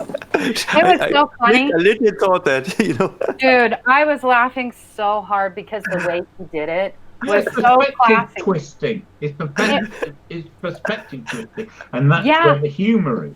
Yeah, that's so classic because it's like true. It's like if you were a pedophile, yeah, you probably would molest Macaulay Culkin because he was a cute little blonde boy. Like he's like, yeah. So it was funny. I laughed that whole way through. The second that I saw it pop up, I knew I was going to watch it because I'd watched the last one and I was surprised that one got through. And then when we see that Vox was saying, "Oh, don't watch it. I better watch it before it gets taken down." And what I did is I did thank Netflix for airing it. I went to their Twitter and to their Facebook and thanked them for airing it. Cool. Well, yeah, I think we should all start doing little stuff like that because absolutely. So the left, what they do is they like bitch and moan and piss and everything. But you'd be surprised how like a positive word helps. Like so everybody you vote with your wallet and you vote with your feet, and I think you can upgrade just in Netflix. I'm just saying, just pass the word and make as many people as you can watch it, and if you like it, just leave a like on it. What? They'll get a shitload of complaints, right? Yeah, but you get the likes. And if you tell them you liked it, they'll go, "Oh, it's not only the angry brigade who want to take the trouble to come." Yeah, but you have this thing with the thanking, but don't forget they have metrics and they have this like button on the app, and they can actually take metrics. I've never used Netflix, but they don't have that anymore. Let's say that. Oh, they do on Netflix. On the app, they have a like button on Netflix. The app, right? I don't have so the if you use the app, and if you're not a bloody pirate and steal, or maybe I've never used Netflix. I have no idea. I'm just talking about Netflix because they financed it. Did they not? I'm just saying is maybe like I've had Netflix since it started, like when it was a mail-in company, and so I have it on my television. Maybe I'm missing it, but I don't have. Maybe I'll look because if there is a button and I don't know about it, I need to go back and like push. There's so many leftist shows on there right now. Holy shit. Well, I don't know about on your television. I mean, on your television, is it that you have an Android? It's basically an Android television. No, I have a Roku stick. Yeah. Yeah, it is still an Android app, Alicia. If it's on a stick or on a set-top box, it's basically an Android. There's an Android. It's a Linux system that is on that stick, and it's basically an app that's downloaded, even if it came with the stick, And maybe you need to update it, but the app definitely has a like button, and that's very important to Netflix because obviously they want to gauge, hey, shall we produce more of this shit, Yeah, And, but I mean, that's the same people that are manipulating the algorithm. So if you call in to the customer service people, or you do the customer service people, like I was gonna tell you, like so Nestle, everybody fucking hates Nestle, the water company. Oh, they steal water, blah blah blah blah. I took the time Where's out. Where's Michael Keller? Because Nestle is Swiss. He left. Oh, he had to go. No, it's a joke. I'm just saying because Nestle is Swiss. But I called Nestle personally to thank them for creating such clean water that I could purchase anywhere. Really? And it really, like, one compliment like that, one little compliment is so much better than 10 complaints. I was going to say also, Real Raven mentioned the button, but the point is that's just zero effort. But to actually take the time and effort to contact them specifically counts. Well, it doesn't. I'm not saying it doesn't count. It's not the company that's not the point I'm trying to make. It's not the company's mind I'm trying to change. What I'm trying to do is I'm trying to talk to that person. I'm trying to get that person, because that person, all they're hearing all the time is Nestle's evil. Yeah. So then they're going to think Nestle's evil. So when I call in, I'm connecting with that one person, and I'm explaining to them why I appreciate Nestle so much. They're forced to hear my side, and I may be able to change their mind that is probably changed by so much negativity. Well, yeah, exactly. But that was kind of what I was getting at. Funnily enough, right? So I've listened to a lot of the discussion about what Boris Johnson is doing earlier, and one of the things mentioned was the Remainers contacting their MPs to complain, and my first thought was, okay, so I should contact my MP to praise what the government are doing. Mm-hmm. Yeah. Because if you take the effort to say to your MP, carry on, this is good, they're then saying someone feels motivated enough to take the effort to contact me. And it matters. Makes sense, right? Yeah. I think yes, you can do more than zero effort, but I thought I should also say that that you shouldn't underestimate the power of the wallet. That is, like, if there's 10,000 people and they have metrics, they should watch the whole fucking show, the whole 1 hours and 15 minutes. You have that on Steam, which is very good on Steam. John, you will say you don't know about this, but you can actually see personal reviews of people, and you see how many hours they played. But the so that gets is, made. And hold on, just let me just no, just say the question. Okay, don't let me finish. No. Sorry, just the question is speed. Okay, so this thing about with your wallet takes time. Yeah. If you want them to know now, you contact them.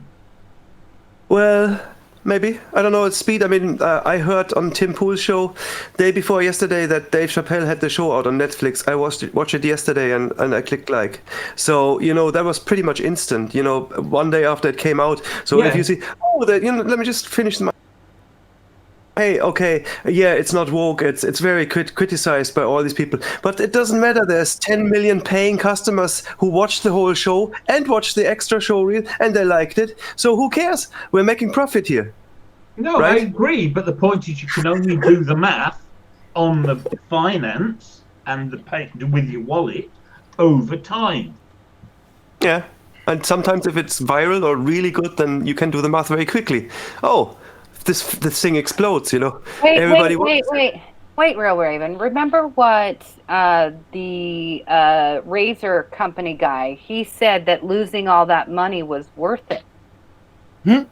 So we now have so we're hashing this out, but we now have board members that really don't give a shit about money. They genuinely don't. They're in the ideological zone. So we're up against we're up against ideologues that own corporations now. And that's what's terrifying. Because if you, but what do the shareholders say? the share. So I used to buy stock. I used to famously guilty, so I'm selling it. But I used to be able to. I would buy the stock of the pharmaceutical company that was going to get the government grant to do the flu shots every year because I knew who would be picked. So I used to make money that way. And then I felt guilty because, my stance and everything. So I was like, I'm kind of being a hypocrite. So I stopped. But so it's like this Russian roulette where they picked from a group of you to represent and vote. So the stockholders have only so much say. And most of the time, more often than not, it's done on a lottery with one vote. It's like a joke. It's kind of like a lottery presidential election. Appeasement. It sucks. Yeah, it's all bullshit. And we know that from Playboy, because think about, so when Hugh Hefner alive, he was pissing away money that wasn't his. It should have gone to the stockholders. He got away with it. The stockholders, most stockholders now don't know that they have the stock or have a say because they go through like a 401k or through some retirement fund. So they don't even know. They're only buying portions of stocks. And this is another way that the rich control us because I've taught my daughters, if you're going to buy stock, you're going to buy it directly from the company.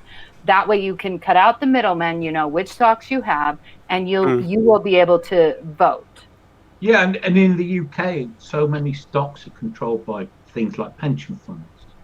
Yeah, then you have the pension fund manager, and it's like they have no investment.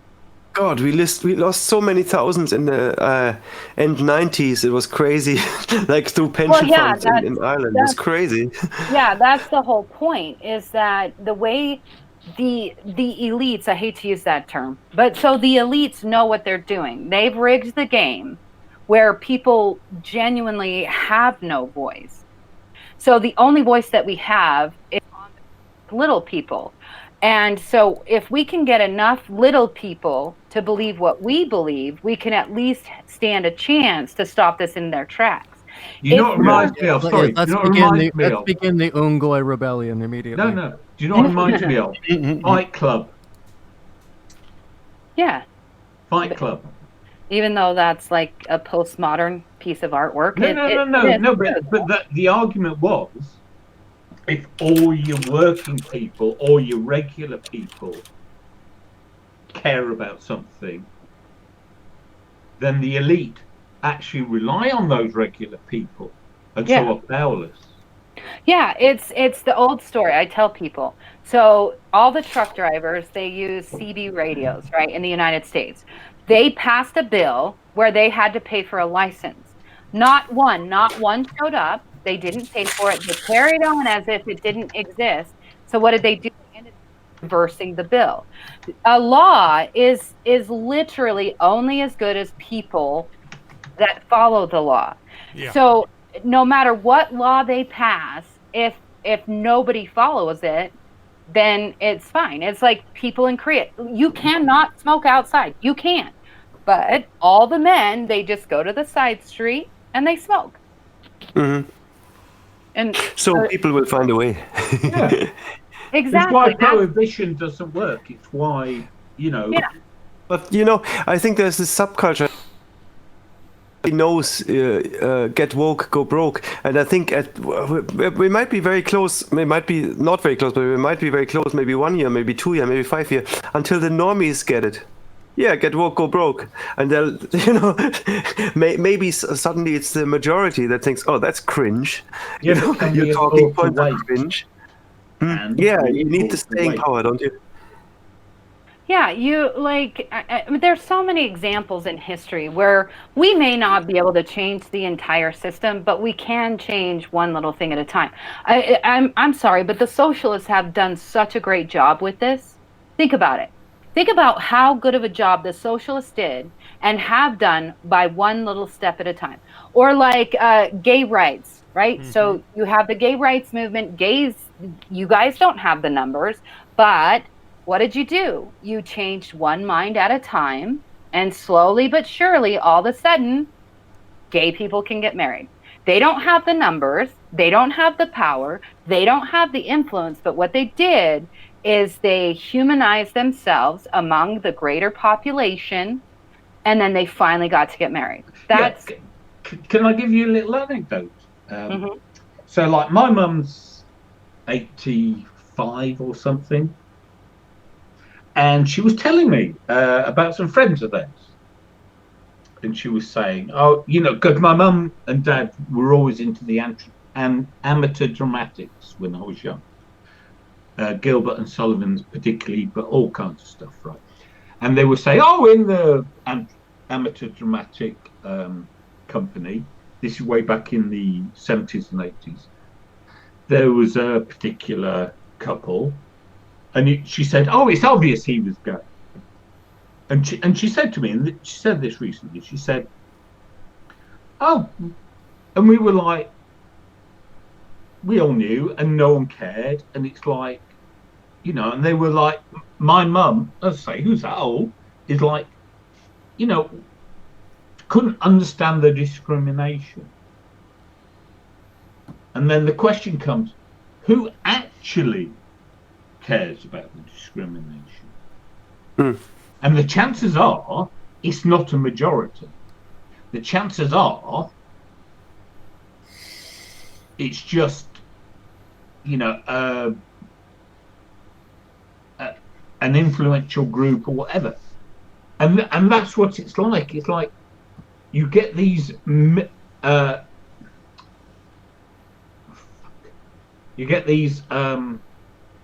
minority views, and then they get pushed as majority. Why? Through manipulation Differences and in lies. perceived intelligence. Yeah. And this is part of the problem. You know, it's like, if you actually polled everyone, you'd find, well, actually, people don't have a problem with gay people. I was talking with Richard, who's in the chat, about Mr. Humphreys from Are You Being Served? And I was saying, well, yeah, everyone in Britain knew he was gay, a gay character, and no one gave a shit. Because that was the history in Britain, that there were all these gay characters and gay performers, and no one gave a shit. Even though homosexuality was illegal.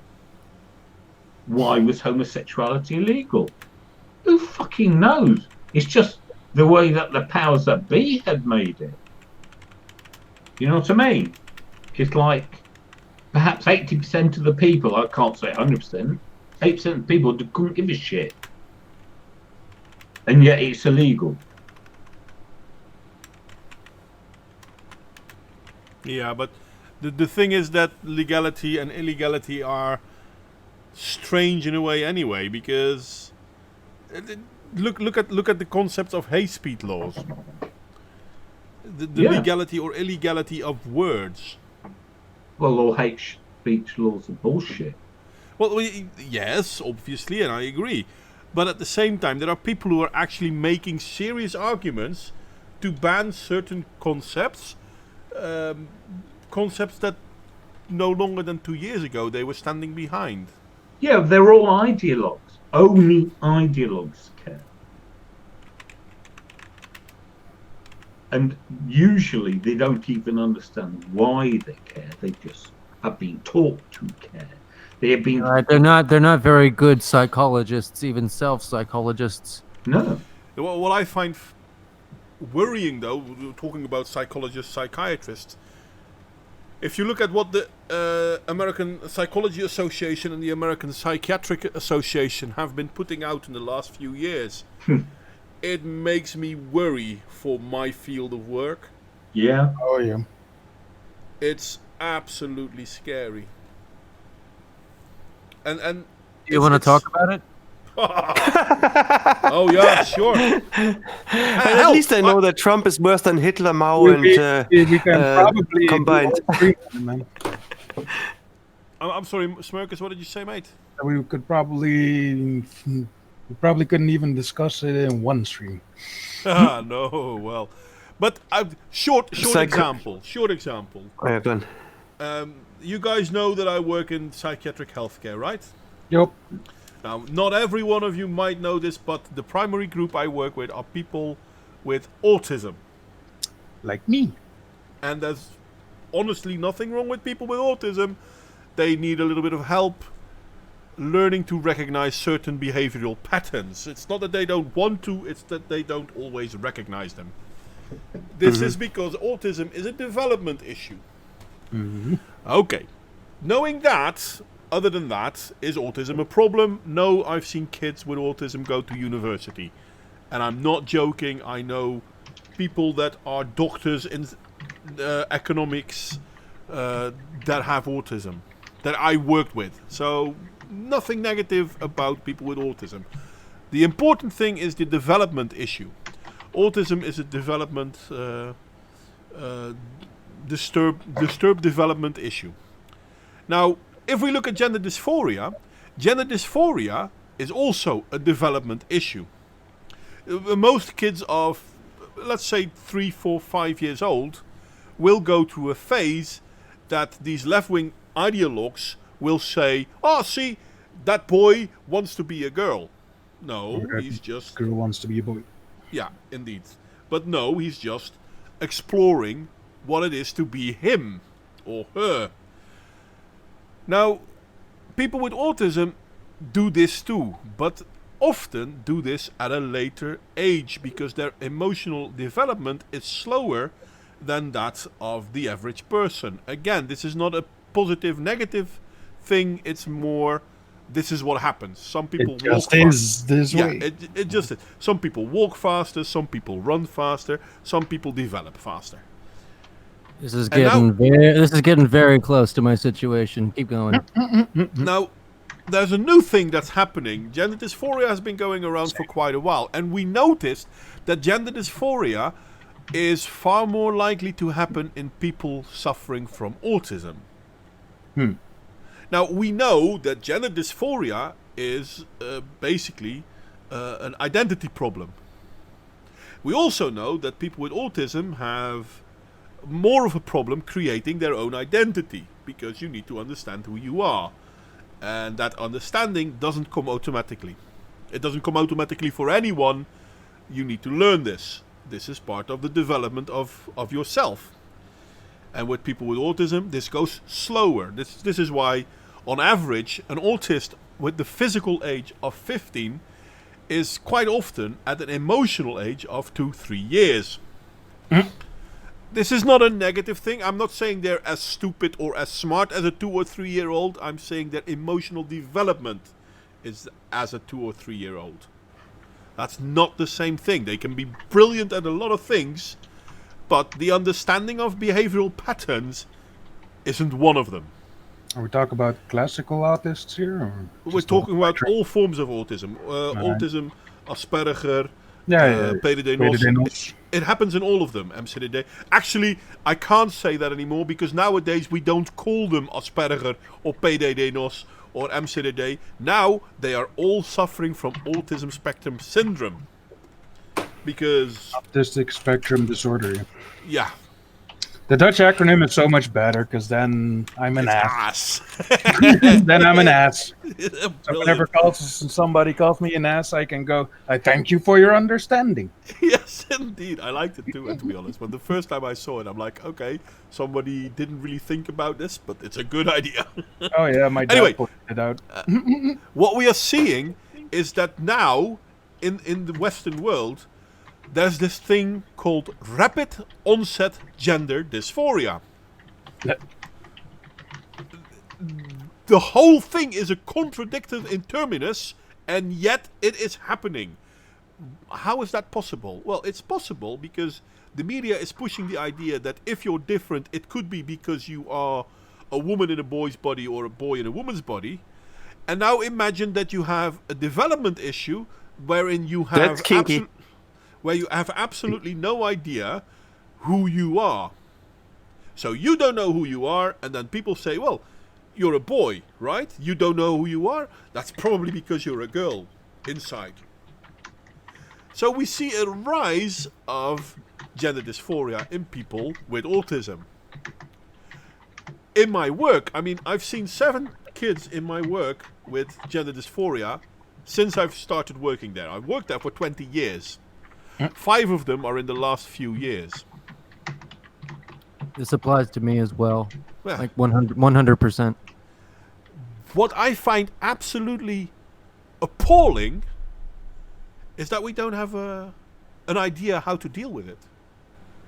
I don't have to. And the thing is, I'm not.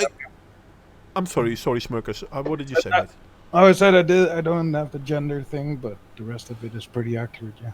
Well, most people with autism still don't have this problem. It's not 100% thing, but we do see a rise. The people with autism are far more likely to get gender dysphoria than people without. Well, actually, that's not true.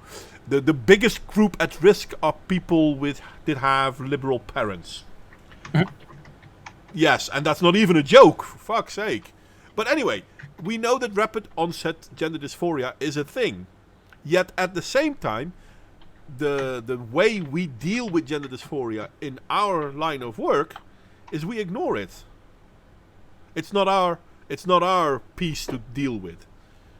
Which in effect means that we notice gender dysphoria being a socially how do you call it? Infectious thing, and at the same time we ignore it.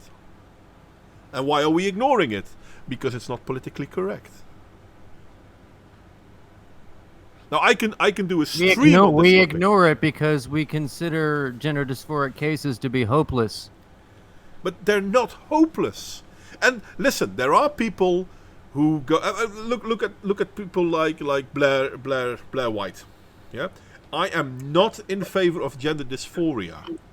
Just like I'm not in favor of autism, I'm not in favor of psychosis, I'm not in favor of depression.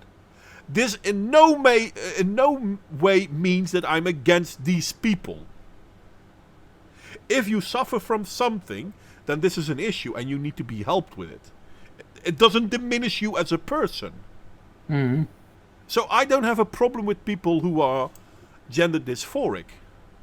I have a problem with the way we are dealing with it. I mean, if you have a problem, it's not your fault. If you break your leg because you jump off a flat, yes, your fault. If you break your leg because someone hits you with a car, not your fault. If you suffer from a depression, not your fault. If you come into psychosis on average, not your fault. Doesn't mean you don't need help. Doesn't mean we have to be against this.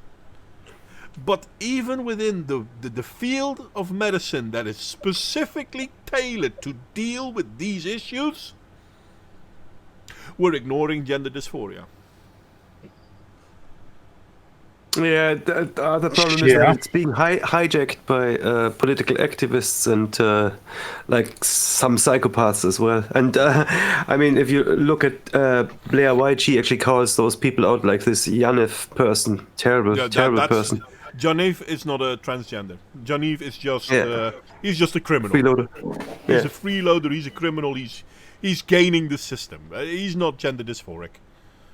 But there are so many. Yes, when you create special classes, like special immune from laws classes or whatever, or like elevated classes. I have a fundamental problem with the whole concept of protected classes for this very reason. Me too. To people, why should some people's identity give them special preference? Isn't that what all the equality movements were supposed to fight against? I think it might ultimately stem from neo-mysticism. I thought from modernism, postmodern. I think postmodernism has a far bigger cause in this. I don't think neo-mysticism is a part of it, but it does stem very much from feminism. Yep. I think that all shit stems from feminism, sadly. Oh, I think that the idea of us giving them special status is sort of a, I don't know if I can call it a misnomer. I know it's probably not the right word, but it's the wrong line of thinking. Rather, they want you to give them attention. So this is something that we have to emotionally invest in them in order for us to actually care about whether or not we call them that. So at the end of the day, it's if they say, "Oh, you know, I'm transgender, so you have to respect this, that, and the other," you can say, "Okay, whatever," and it doesn't matter because you're not actually emotionally invested in the person. You don't really care to talk to that person. Yes, You're I not going to understand call them what this, that, and the other anyway. I understand what you're saying, but you're missing one point. I feel There's a difference between. I'm sorry. Go ahead. There's a difference between someone being transgender and gender dysphoric. Sorry, that's the actual specific thing. Honestly, didn't matter. I was getting at what John was saying, where it was, Okay. or why are they so special that we have to treat them a specific way? And the honest answer is we don't. We just No. we No, we can say, whatever we want, honestly, because what are they going to do to us anyway? Yeah, but Not any specific group of person, but what is that? Any specific group of person? Like, we'll call them that if we respect them enough to do that. And if we don't really care, then it doesn't matter anyway. It's double, because then it almost sounds as if you don't care about these people, which I know isn't true. But That's only because they're disingenuous shits. Yeah, who and twist logic. Well, it's not logic, but they twist things, and then they go, "Oh, you're attacking this, and therefore you hate it." And it's like, no, I'm not even attacking this. I'm attacking you. Let me. Your ideas and your actions. Try to use an example on the difference of thinking, of mindset. I'm not sure if I've done this one in the past. St. Clair and I forgot your name, mate. Jason, thank you. Yeah, no problem. I'm going to ask both of you, and you don't have to answer at the same time. Take your time to answer. But if I ask you to describe yourself, what are the first 3 things you will name? When you're talking it's about it's definitely not my gender. That's for sure. Or my pronouns. I'm not asking what you won't name. I'm sorry. It sounds like a trap. It's not a trap. I'm not. No. The first 3 Sorry, things I just had to say that are used to describe when you describe yourself to someone who wants to, or someone you want to know, or someone who wants to know you, purely on a mutual respect basis. So how would you describe yourself? Extroverted, compassionate, and entrepreneurial. Okay, perfect. St. Clair, can you give me 3 points? Well, I'm introverted, I'm curious, and I'm paranoid. Okay, 3 points. I'm going to ask both of you. Can you give me 3 more? Now, this might sound silly, but please. Let's see here. Dominating, progressive, and slightly crazy. Okay. St. Clair?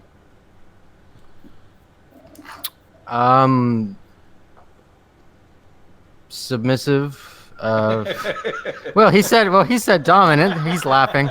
Very funny. Very funny.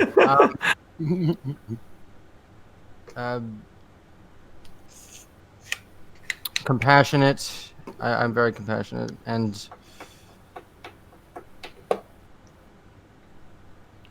I can't think. I'm sorry, I can't think of anything else. He meant to say. No, you're not going to answer for him. I'm not going to let you. But no, don't worry. It's not I have a problem. hard time defining myself with words. I like to define it's okay. myself by what I'm good at and what I do. No. Basically, you did great. Yeah.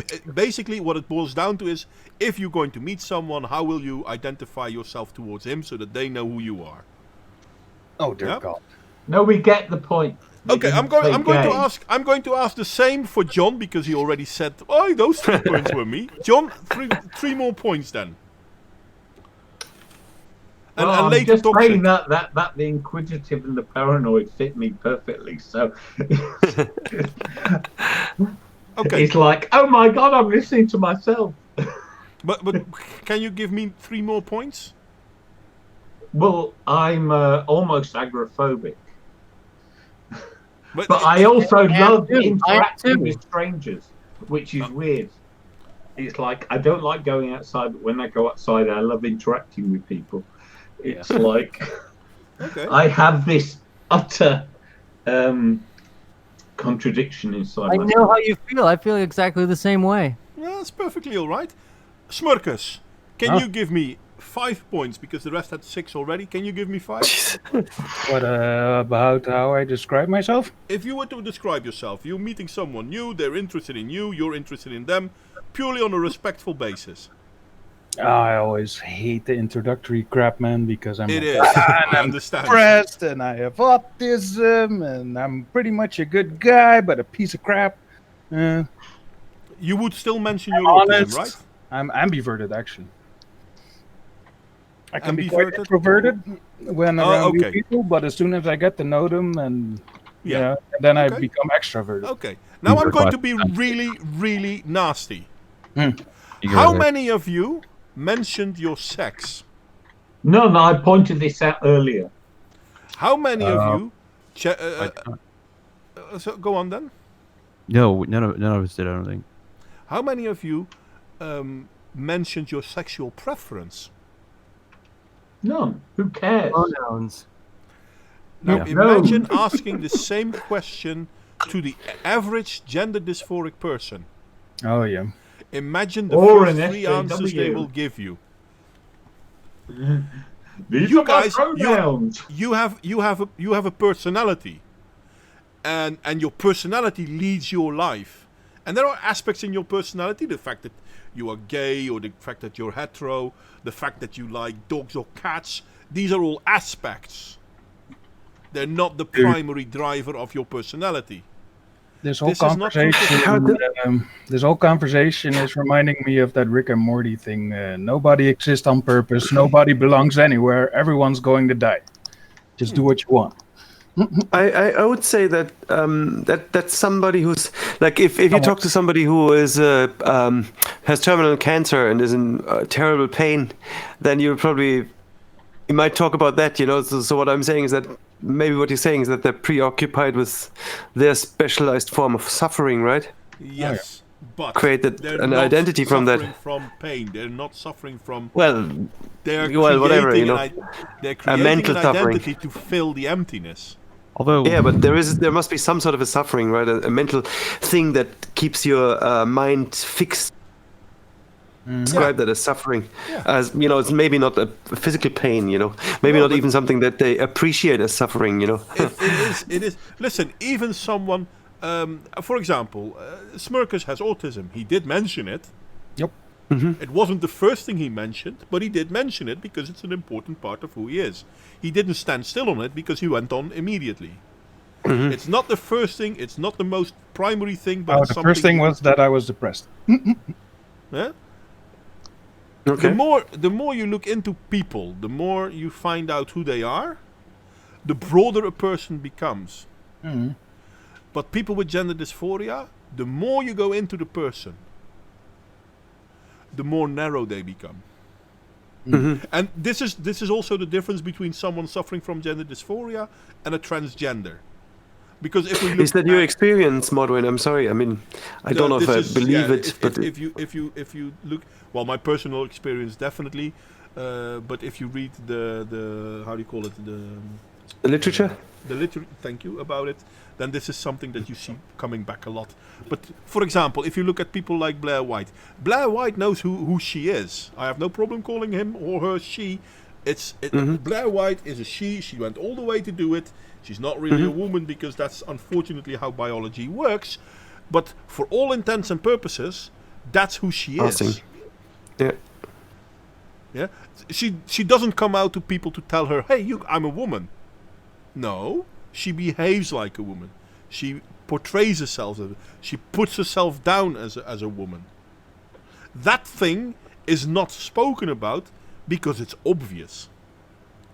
But it's at the same time not something that defines her. She has a lot of other things that define her. Our sexuality, our preferences aren't our main defining factors. And this is the Why problem would with you people care? If you're suffering. nice to me, I'm nice to you, you know? Yeah. And this is the problem we see with people with gender dysphoria. They have no defining characteristics. Their personality is more or less empty, except for that filling that's called gender dysphoria. And Does that mean you can't build a character with that kind of a person? you could, sure. It's like, hey, why you're focusing on all this bullshit? Let's go and do something, you know. Instead of sitting in your head all day long thinking about if you're a guy or a girl or what the fuck. I mean, I don't know how it works, obviously, but. No, but it's all about who are you as a person. Hmm. Jason said he's awful. Punish him with a wrench. Jason, do you want a wrench, mate? No, Don't ask him, just give it to him. It's a It was punishment. me. I asked when it was. Totally, you should totally give him a wrench. I asked Give him a when wrench, it give him a was, wrench, and he wrench, said wrench, he wrench. deserved it. Oh, right. And I said, of course he does. He's married to St. Clair. Anyone married to St. Clair deserves a wrench. That's what I said. Y'all actually got married. Congratulations. Oh, yeah. Yeah. Congrats indeed. Technically, it's actually a common law marriage. Who cares? Common law marriages are. I'm all for common. Jason, I'm Jason, common as I'm muck. So purpose. disappointed. And no one else You is live in allowed to sin. say anything else. Sin is good. Hey, I don't understand. It seems that I had a breakdown in YouTube for a while. It stopped sending the message, so I'm not sure if people stopped receiving it for a short period of time, but it's back to normal again. Sorry. Oh, yeah. So, No, but so the two of you are married. Whichever Yes, form of marriage you have, I don't care. The concept is marriage. It's what meaning does it have to you? equal protection of law. Hey, Smirkus, that is your name, right? Smirkus? Yep. Are you from the United States or are you somewhere I'm else? Dutch American. Okay. Wait, you're in the United States. No, I'm in the Netherlands. He's on the okay. smart side of the world. I don't know. Okay, Model, maybe anybody can answer this question, but when living here in the United States, you sit there to ask any adult that's at least my age, and I'm 31, what a common law marriage is, and they'll probably have like a generic response, like you have to live together for 7 years, have a joint checking account, or buy land. And this is really interesting. In South Carolina, there's no such requirement. The only requirement to be common law married is simply to introduce yourself to literally everybody as married. Yeah. There's no time requirement. It's just But the moment you say that you're married, you are. Yeah, I agree. That's how it should be, because marriage is a promise between two consenting adults. That's what marriage is, nothing else. But then politics got involved and the church got involved and blah blah blah. Who cares? If you say that the two of you are together and the both of you agree with that, yes, done. Pretty sure he did. And my wife and I, we are going to get real married, sure, whatever. But we are, for all intents Your and purposes. enthusiasm is underwhelming. Yeah, but I don't care about the administrative value of But- marriage. Modwayne, if everybody knows, then and you break that promise, then there's hell to pay. Yeah, but I want to isn't that true for all promises? Yeah, I'm just saying much. it's just works. You tell everybody, so that works as well. Yeah. Dude, all the Yeah, divorce rates I'm these days, I think till death do us part should be enforced. Anyway, does that kind of make clear my problem with the way gender dysphoria is taking over certain problem groups within psychiatric health care already? Absolutely, it's like Munchausen. In a way, it is. It pretty much is. It's all perpetrated by somebody else, usually the parent. Well, it sometimes starts with someone else, but some people adopt it themselves. This is something you see a lot amongst kids with autism. This is where I started. I mean, But- is that like a spontaneous thing where they actually just consciously come into the conclusion that they have this sort of dysphoria about their gender? Or is that something that is exclusively the environment? That's something I can't concisively answer. What I've noticed is that it's because people tell them that they're different, and well, being different can also mean this, and therefore you may be this, and then it evolves from there. Oh, okay. This is what I've noticed. I'm not sure if this is true for everyone. I mean, let's be honest, we also have, how do you call them, transtrenders. I mean, I think a transgender is doing it only for one reason and one reason only, because they can get away with it. Attention. I don't think this is true for everyone suffering from gender dysphoria.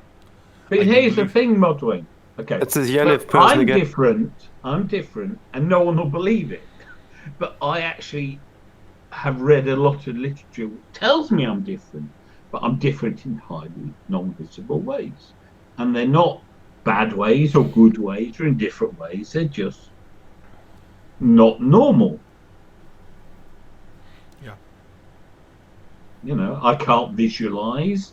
I seem to be missing a fundamental decision-making process called fast thinking. I have read a lot of literature which explains these things. It means I think differently. It doesn't mean I think better or worse, just differently. Yeah, and what I find really scary. Now, this might sound silly, but what I find really scary is the downside of gender dysphoria. Now, Jason and St. Clair, the two of you are gay, right? Right. Okay. Done. No, I'm not gay. No, Okay. he's a trap. Okay. You're not gay. That's not my problem. That's St. Clair's problem. He's not gay. He's not gay either. Okay. Fair enough. The both of you are unhappy then. Now I'm confused. Yeah, but it doesn't matter. They're both women. I wanted to both go women. somewhere. I wanted to go somewhere with this, and I will go there. I don't have a preference. You don't have a preference? No. Oh, they're Oh, they're the ones that that's sit in the hard. back of the Jason's car. weapon. They sit in the back of the car, right? Doesn't matter. I'll Yeah. continue my point either way. I can fuck anybody in this car. In the 50s and 60s, in the 50s and 60s, there was a slightly higher chance of people that were homosexually active. They had a slightly higher chance of committing suicide because society was not in favor of them.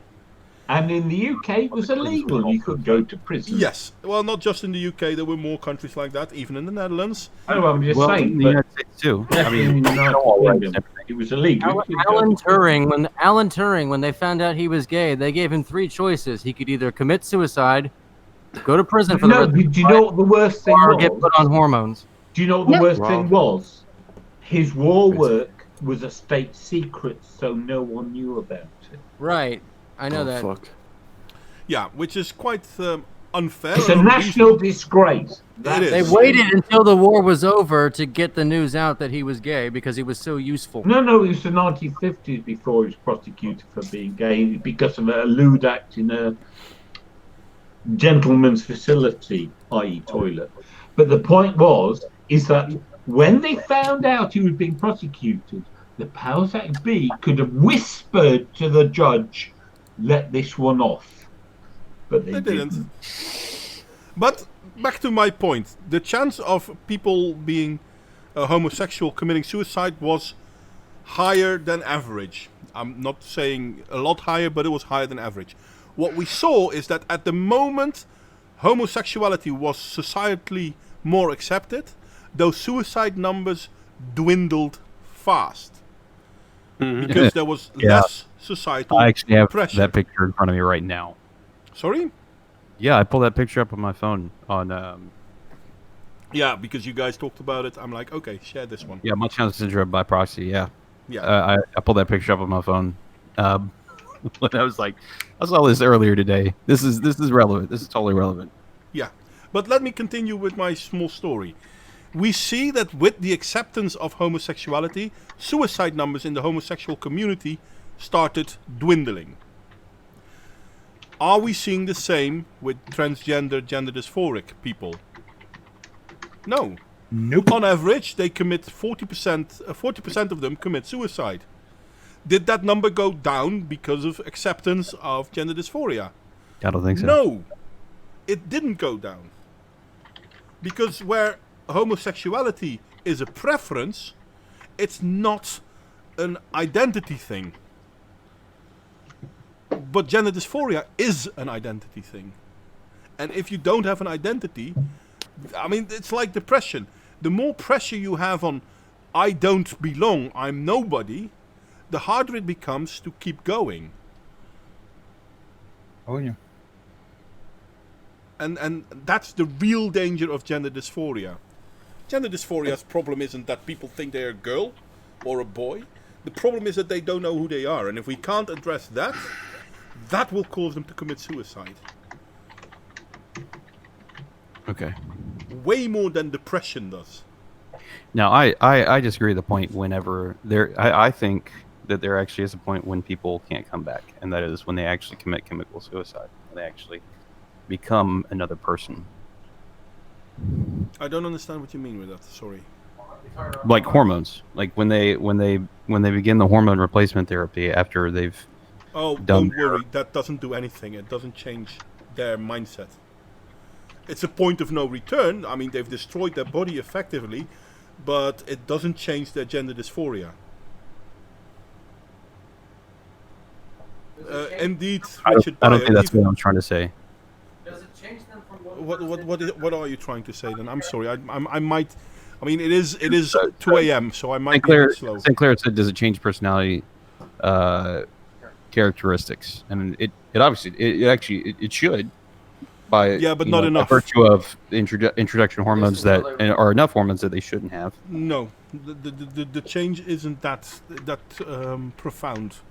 And as Richard Pryor, Richard Pryor said, even after gender confirmation surgery, the suicide numbers remain the same.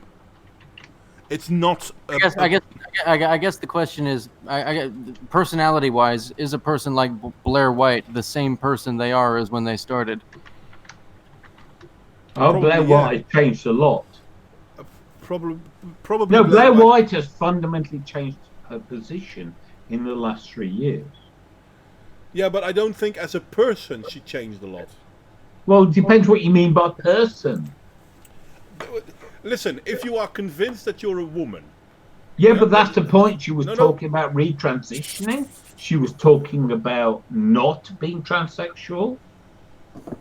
Well, yeah, okay. Then that proves that... sorry. I really need to think before I talk. It proves that the gender dysphoric issue is a personality issue primary, and all the other things are around that. So you need to be a strong person to live long whilst not knowing who you are. Shit. That makes sense. It's the same thing. People will say, well, people with depression, well, they're weak because they commit suicide. And I'm like, okay, that's one way to look at it. What you can also see is that you have people suffering from a serious problem and they're fighting to stay alive because that's what they have a problem, but they still want to stay alive. And the same is true for people with gender dysphoria. They have a problem, but there are those that want to stay alive, so they will fight themselves mostly. But then there are also those that can't keep fighting because they're overwhelmed. Because how can you live well in a society when it's not the society that's against you, but it's you that is against you?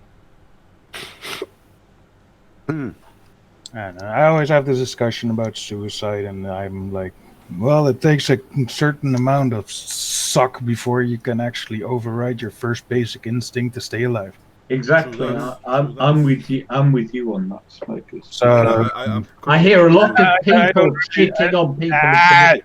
I don't really call it weak or strong or anything. It's just what it is. You know? Yeah, I hear a lot of people shitting on those who commit suicide, and I'm like, then obviously you've never been in that place. Oh yeah. Yeah, and I mean, I've worked with people that wanted to commit suicide. Unfortunately, I had a few successful ones in my career. The last one is a few years ago, though, so that makes it a little bit less threatening to my mindset. But yeah, I mean, these people, they suffer, and we do what we can to help them. And this is why I'm so angry when we're talking about gender dysphoria, because here we are actually exacerbating the problem. And what do we do? We're not allowed to try to help them. I'm sorry, I didn't hear what you said there, Smokers. What do we do when they don't want help? Well, you can't let them be. We can't help someone that doesn't want to be helped. I agree, we let them be. The problem is not that these are people that don't want help. The problem is that we tell each other that they don't need to be helped, that they're fine the way they are. So basically what we're telling each other... So what I'm going to do then is I'm going to put it on Twitter that I'm willing to help anybody that is struggling with gender dysphoria, and genuinely actually do that if they follow through with that. Because, I mean, I do want to help people like that, so there's no reason not to. Who wants to be a boy? No, that's not... You don't help people with gender dysphoria to make them switch. You help people with gender dysphoria to identify who they are as a person. And if after all that they are stronger as a person and they still want to change, you know what? Go ahead. But the chance that it goes well is bigger because they know who they are. The chance that they still want to change after they know who they are is smaller, funny enough, but that's a different story altogether. I mean, no one seems to hear about the stories of people who transitioned and then transitioned back. Do. It happens quite often. No, we do hear about it. Tell us a few of those. Tell us a few. How do you mean? First, John, we do hear about it. When do we hear about it? Yeah, I'm sorry. I do see headlines about it, and I see videos about it. I'm not saying I watch those videos, but I do. Mm-hmm. Well, it does hear. happen. Yeah, and I saw a few voices do try and point this out. Okay. That a lot of people past puberty regret their decision. Yeah. And this is why I put in the chat that I fear the anger of those who as children were forced to transition by their parents because... So I put that hashtag on Twitter. If y'all want to look up that post and spread awareness about it, because... All right. But first time you put that up, I didn't read it, and now I can read it. It's weird. But when it comes to gender dysphoria, if we really want to help people with gender dysphoria, we need to help them understand themselves, who they as people are. And that's as the problem. Individuals. As individuals, that's a problem, because all the ideologues want to do is state solutions en masse. Yeah. And you can't. No, you can't. People are individuals. Every case is different. And as you said, if you have somebody who, after everything, wants to transition, then you help them. But if you have somebody who is being convinced by a coercive parent, then you have to protect them. And the problem is both are equally valid and likely situations. Yeah. Which is weird. Let me call it that. Let's just say weird. It's interesting, anyway. I have a feeling, even though we are very far from topic, which was censorship, I think we were right in the middle of it, because you cannot really talk about this topic without to a point censoring yourself. It's weird. It's really weird. This is also what I kind of try not to do, because I really think that if we can't talk openly, we can't change anything. I mean, let's be honest. The first thing that helped the gay community was when people started talking openly about gay people. Which is why I really hate the stigma about pot in the United States. Yeah, I agree. I'm not in favor of people using any drug, but I'm also not against it. I talk about cannabis in public all the time, and my dad, he freaks out. He's like, why are you talking? Yeah. Funny enough, your dad why are you not? Your dad probably doesn't have a problem talking about alcohol or beer or wine. Nope. Weird how that goes, because basically it's the same thing. Yep. Well, one's actually bad for you. So. No, they're both not good for you, but marijuana is slightly less bad for you. Well, slightly. Marijuana is less bad for you than alcohol, but if you do have the genetic deposition, marijuana disposition. Thank you. Marijuana can actually trigger psychoses. That's Yeah. schizophrenia. Yeah. Well, And it's a depressant as well, so it's not so good. so there are downsides to it, but will you Wait, become Did you say cannabis is a depressant? Yeah. Well, that's what my GP said to me. I don't know, maybe she was wrong. It is definitely not a depressant. It is definitely not a depressant. Well, No, I mean, if personally, you have depression, it might not make it better. You know, might no, make it personally, worse. as a person with depression, it didn't Okay. help. Yes, there are studies that show that if you smoke too much marijuana, or rather, if you intake too much cannabis, it can have the opposite effect. Sure, Mhm. but I use it like medicine, so I don't actually consume too much cannabis. Well, No, what but it's like everything I know else. what's You enough. use So it are you in saying that moderation. to a point? Are you saying? Sorry, I mean I read that somewhere, but to a point, would you say that it's if you dose it right, it's actually an antidepressant? I would testify to that. It does, but only based off personal experience. So I think- you're I gonna think- have to take that with a grain of salt. Honestly, I think therein lies the most important part, and this is true for any drug out there. That's why I'm not going to say I'm pro or against, because I think it's an individual thing. But I don't think people should be told they're not allowed to do certain things. The thing is with any drug, there is a measurement, there is a balance to be found. absolutely, and no drug is perfect without treatment. You have to have treatment to go with it. So if you can find it, I always say you have to have respect for whatever you use. So do you like cannabis? Okay, but treat it with respect, which means don't abuse it. Is it a whamming? I'm sorry. What did You you say it say again? Is it a whamming? They demand respect too. No, I'm not saying that they demand respect. I say It's a- you need sorry, to it's respect just- that. There's Sorry. a difference. I know, pedantic and all that, but there is a very important difference. I know. Because- I'm just sorry. I was just lightening the mood. Yeah, I do think there definitely is a certain amount of social censorship, especially on Twitter. I mean, like I say on Twitter, I'm on Twitter a lot. I definitely see where there are a lot of people.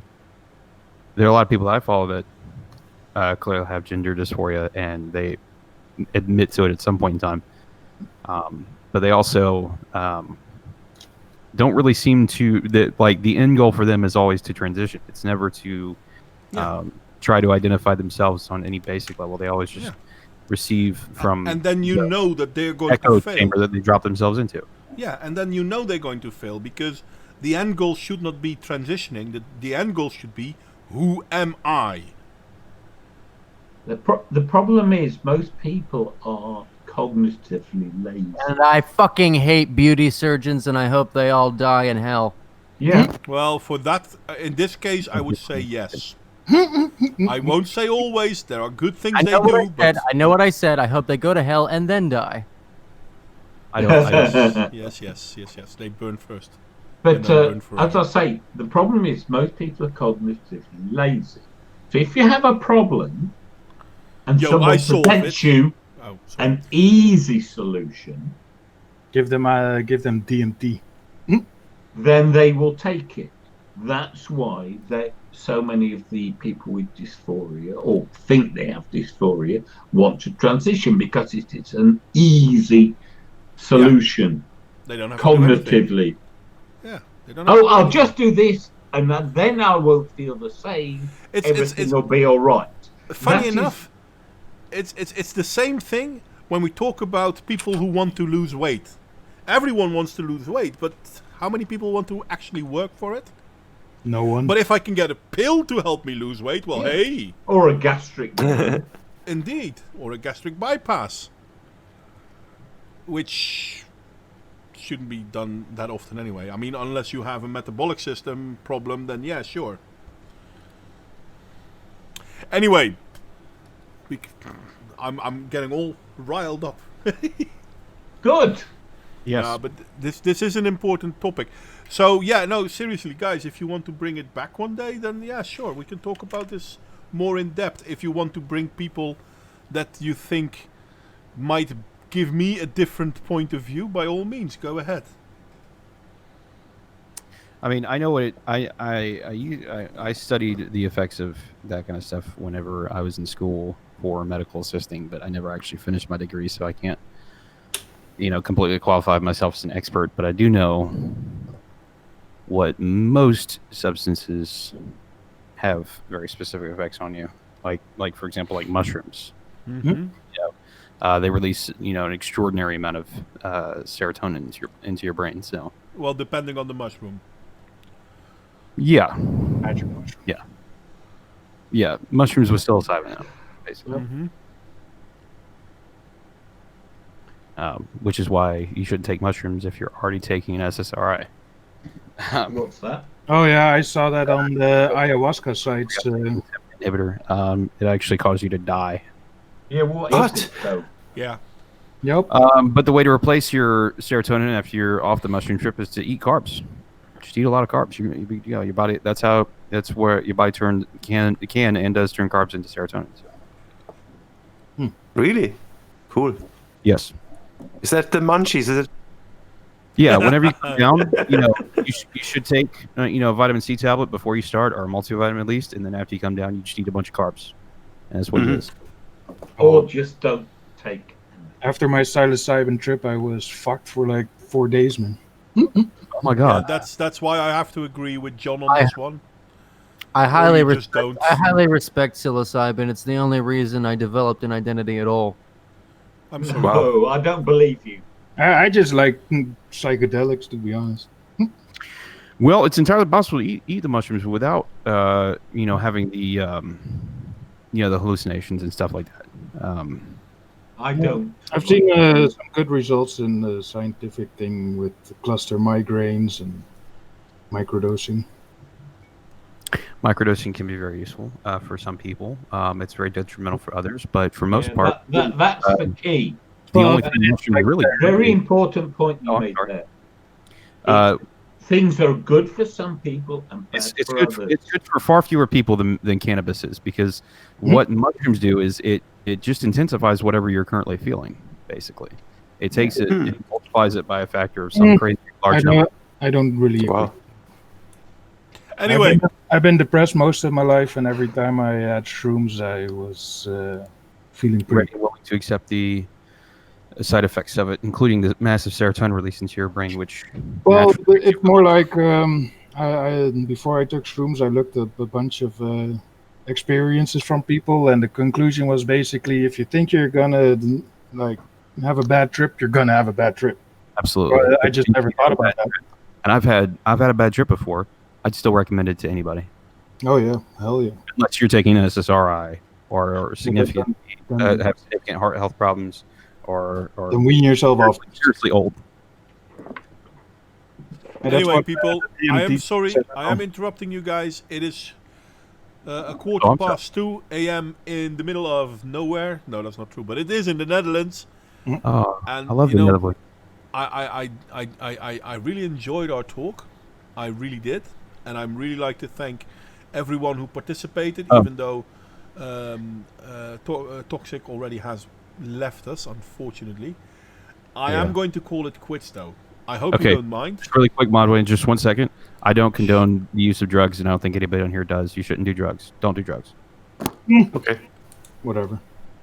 Yeah, I'm not going to tell people what they do or should or shouldn't do, but if you Just do cover our it, ass there. You know. just if you do it, it's all right. Just think about what the hell you're doing. Yep. That's the main thing. But that's Maybe true for everything. good idea to be well informed, isn't it? Yes. That's the best thing to do, yeah, before you use the drugs, just research it. Yes, that's why I approve of the 21-year age limit for cannabis. Because yes, it can mess with your brain before you turn 25, but at least you're well informed. You can make an informed decision. Yeah, I started smoking pot when I was 14, so probably not that's the a best bit decision of my life. No. Anyway, Anyway. with the autism thing, you know. Anyone want to have a last word before I'm going to call it quits? Yes, I want to have a conversation on here. We're about drugs with Sinclair and Jordan. Okay, we can set that up. Sorry, what We're did you not going say? to do I it heard now. my name called. I said I want to have a discussion about drugs with you guys. I'm all good. Absolutely. That sounds like, Oh, that sounds like a lot of can fun. do that. Sounds addictive. Yeah, we can do that sometimes. We'll Give me a week off. That's nice. drop me. I'll message you on Twitter.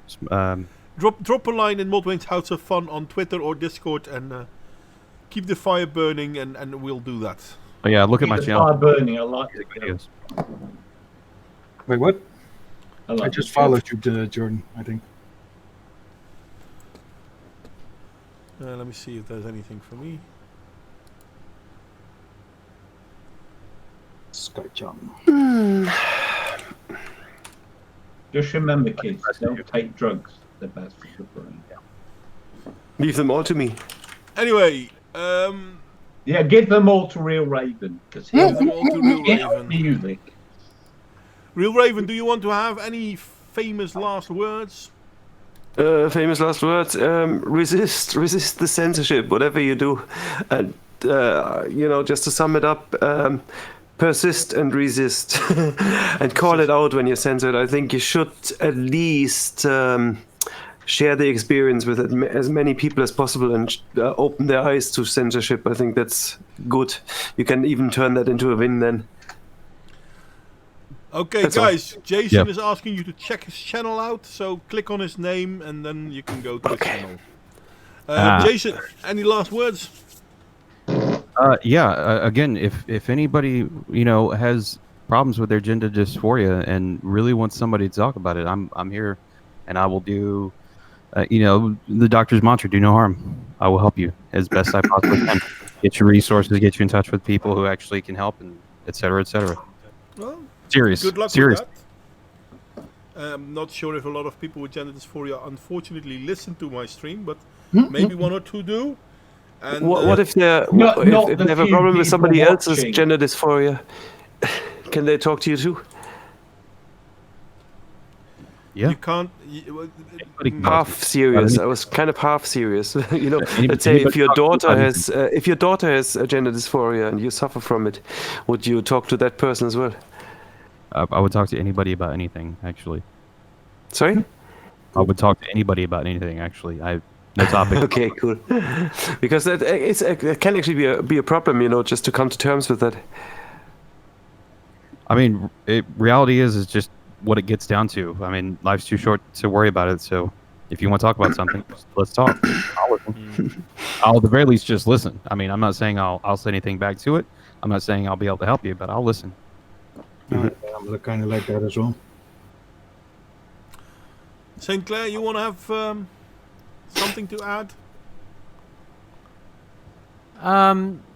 Yeah, my idea is pretty much following the same lines as his. I guess my closing statement will be the same as normal. I'm St. Clair. I make videos about history and animal societies, and I'm still trying to grow. I'm still trying to make friends and try to spread my influence as far as possible. Okay. John, Yeah? you want to add something to the long list of bye-byes? Yeah, I tried to say end earlier, but I was talked to. Finish already! Yeah, I'm going to. Oh, Smokers! if you like Arma videos, go check out my gaming channel, Smurkers Gaming. We did a nice memorial on the Long Tom. I have a video of that on my channel. Okay. And And a then, video with a bunch of artwork and some Vietnam-style music. So. yeah, the music was pretty good, actually. Link it. Anyway. Link it. Modwayne, if you can. No, Yeah. I can't. I'm sorry. I'm going to call quits now. Again, people, you can easily find these people by clicking on the name in the chat and then go to the channel. There is one final thing I want to say that's very important. British beer is the best.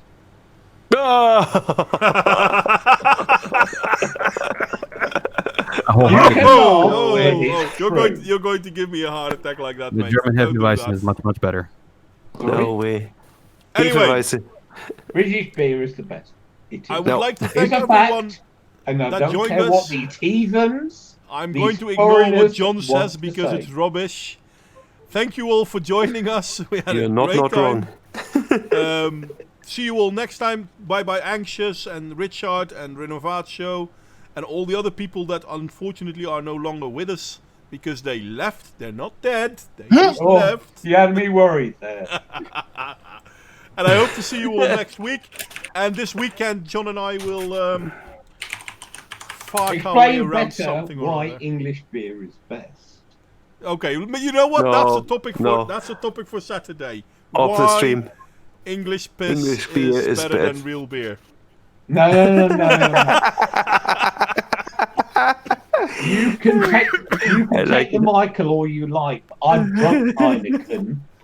That really is. Oh, listen, I'm not going to defend Heineken either. I mean, And that's I'm crap still, as well. There's always Tuborg. Anyway, And thank you for the great fun. I am going to stop the stream. I mean, we can keep talking, but I'm going to stop the stream. And I hope to see you all next time. And, well, Bye-bye. if you want something to be brought in the stream, feel free to drop suggestions. See you all next time.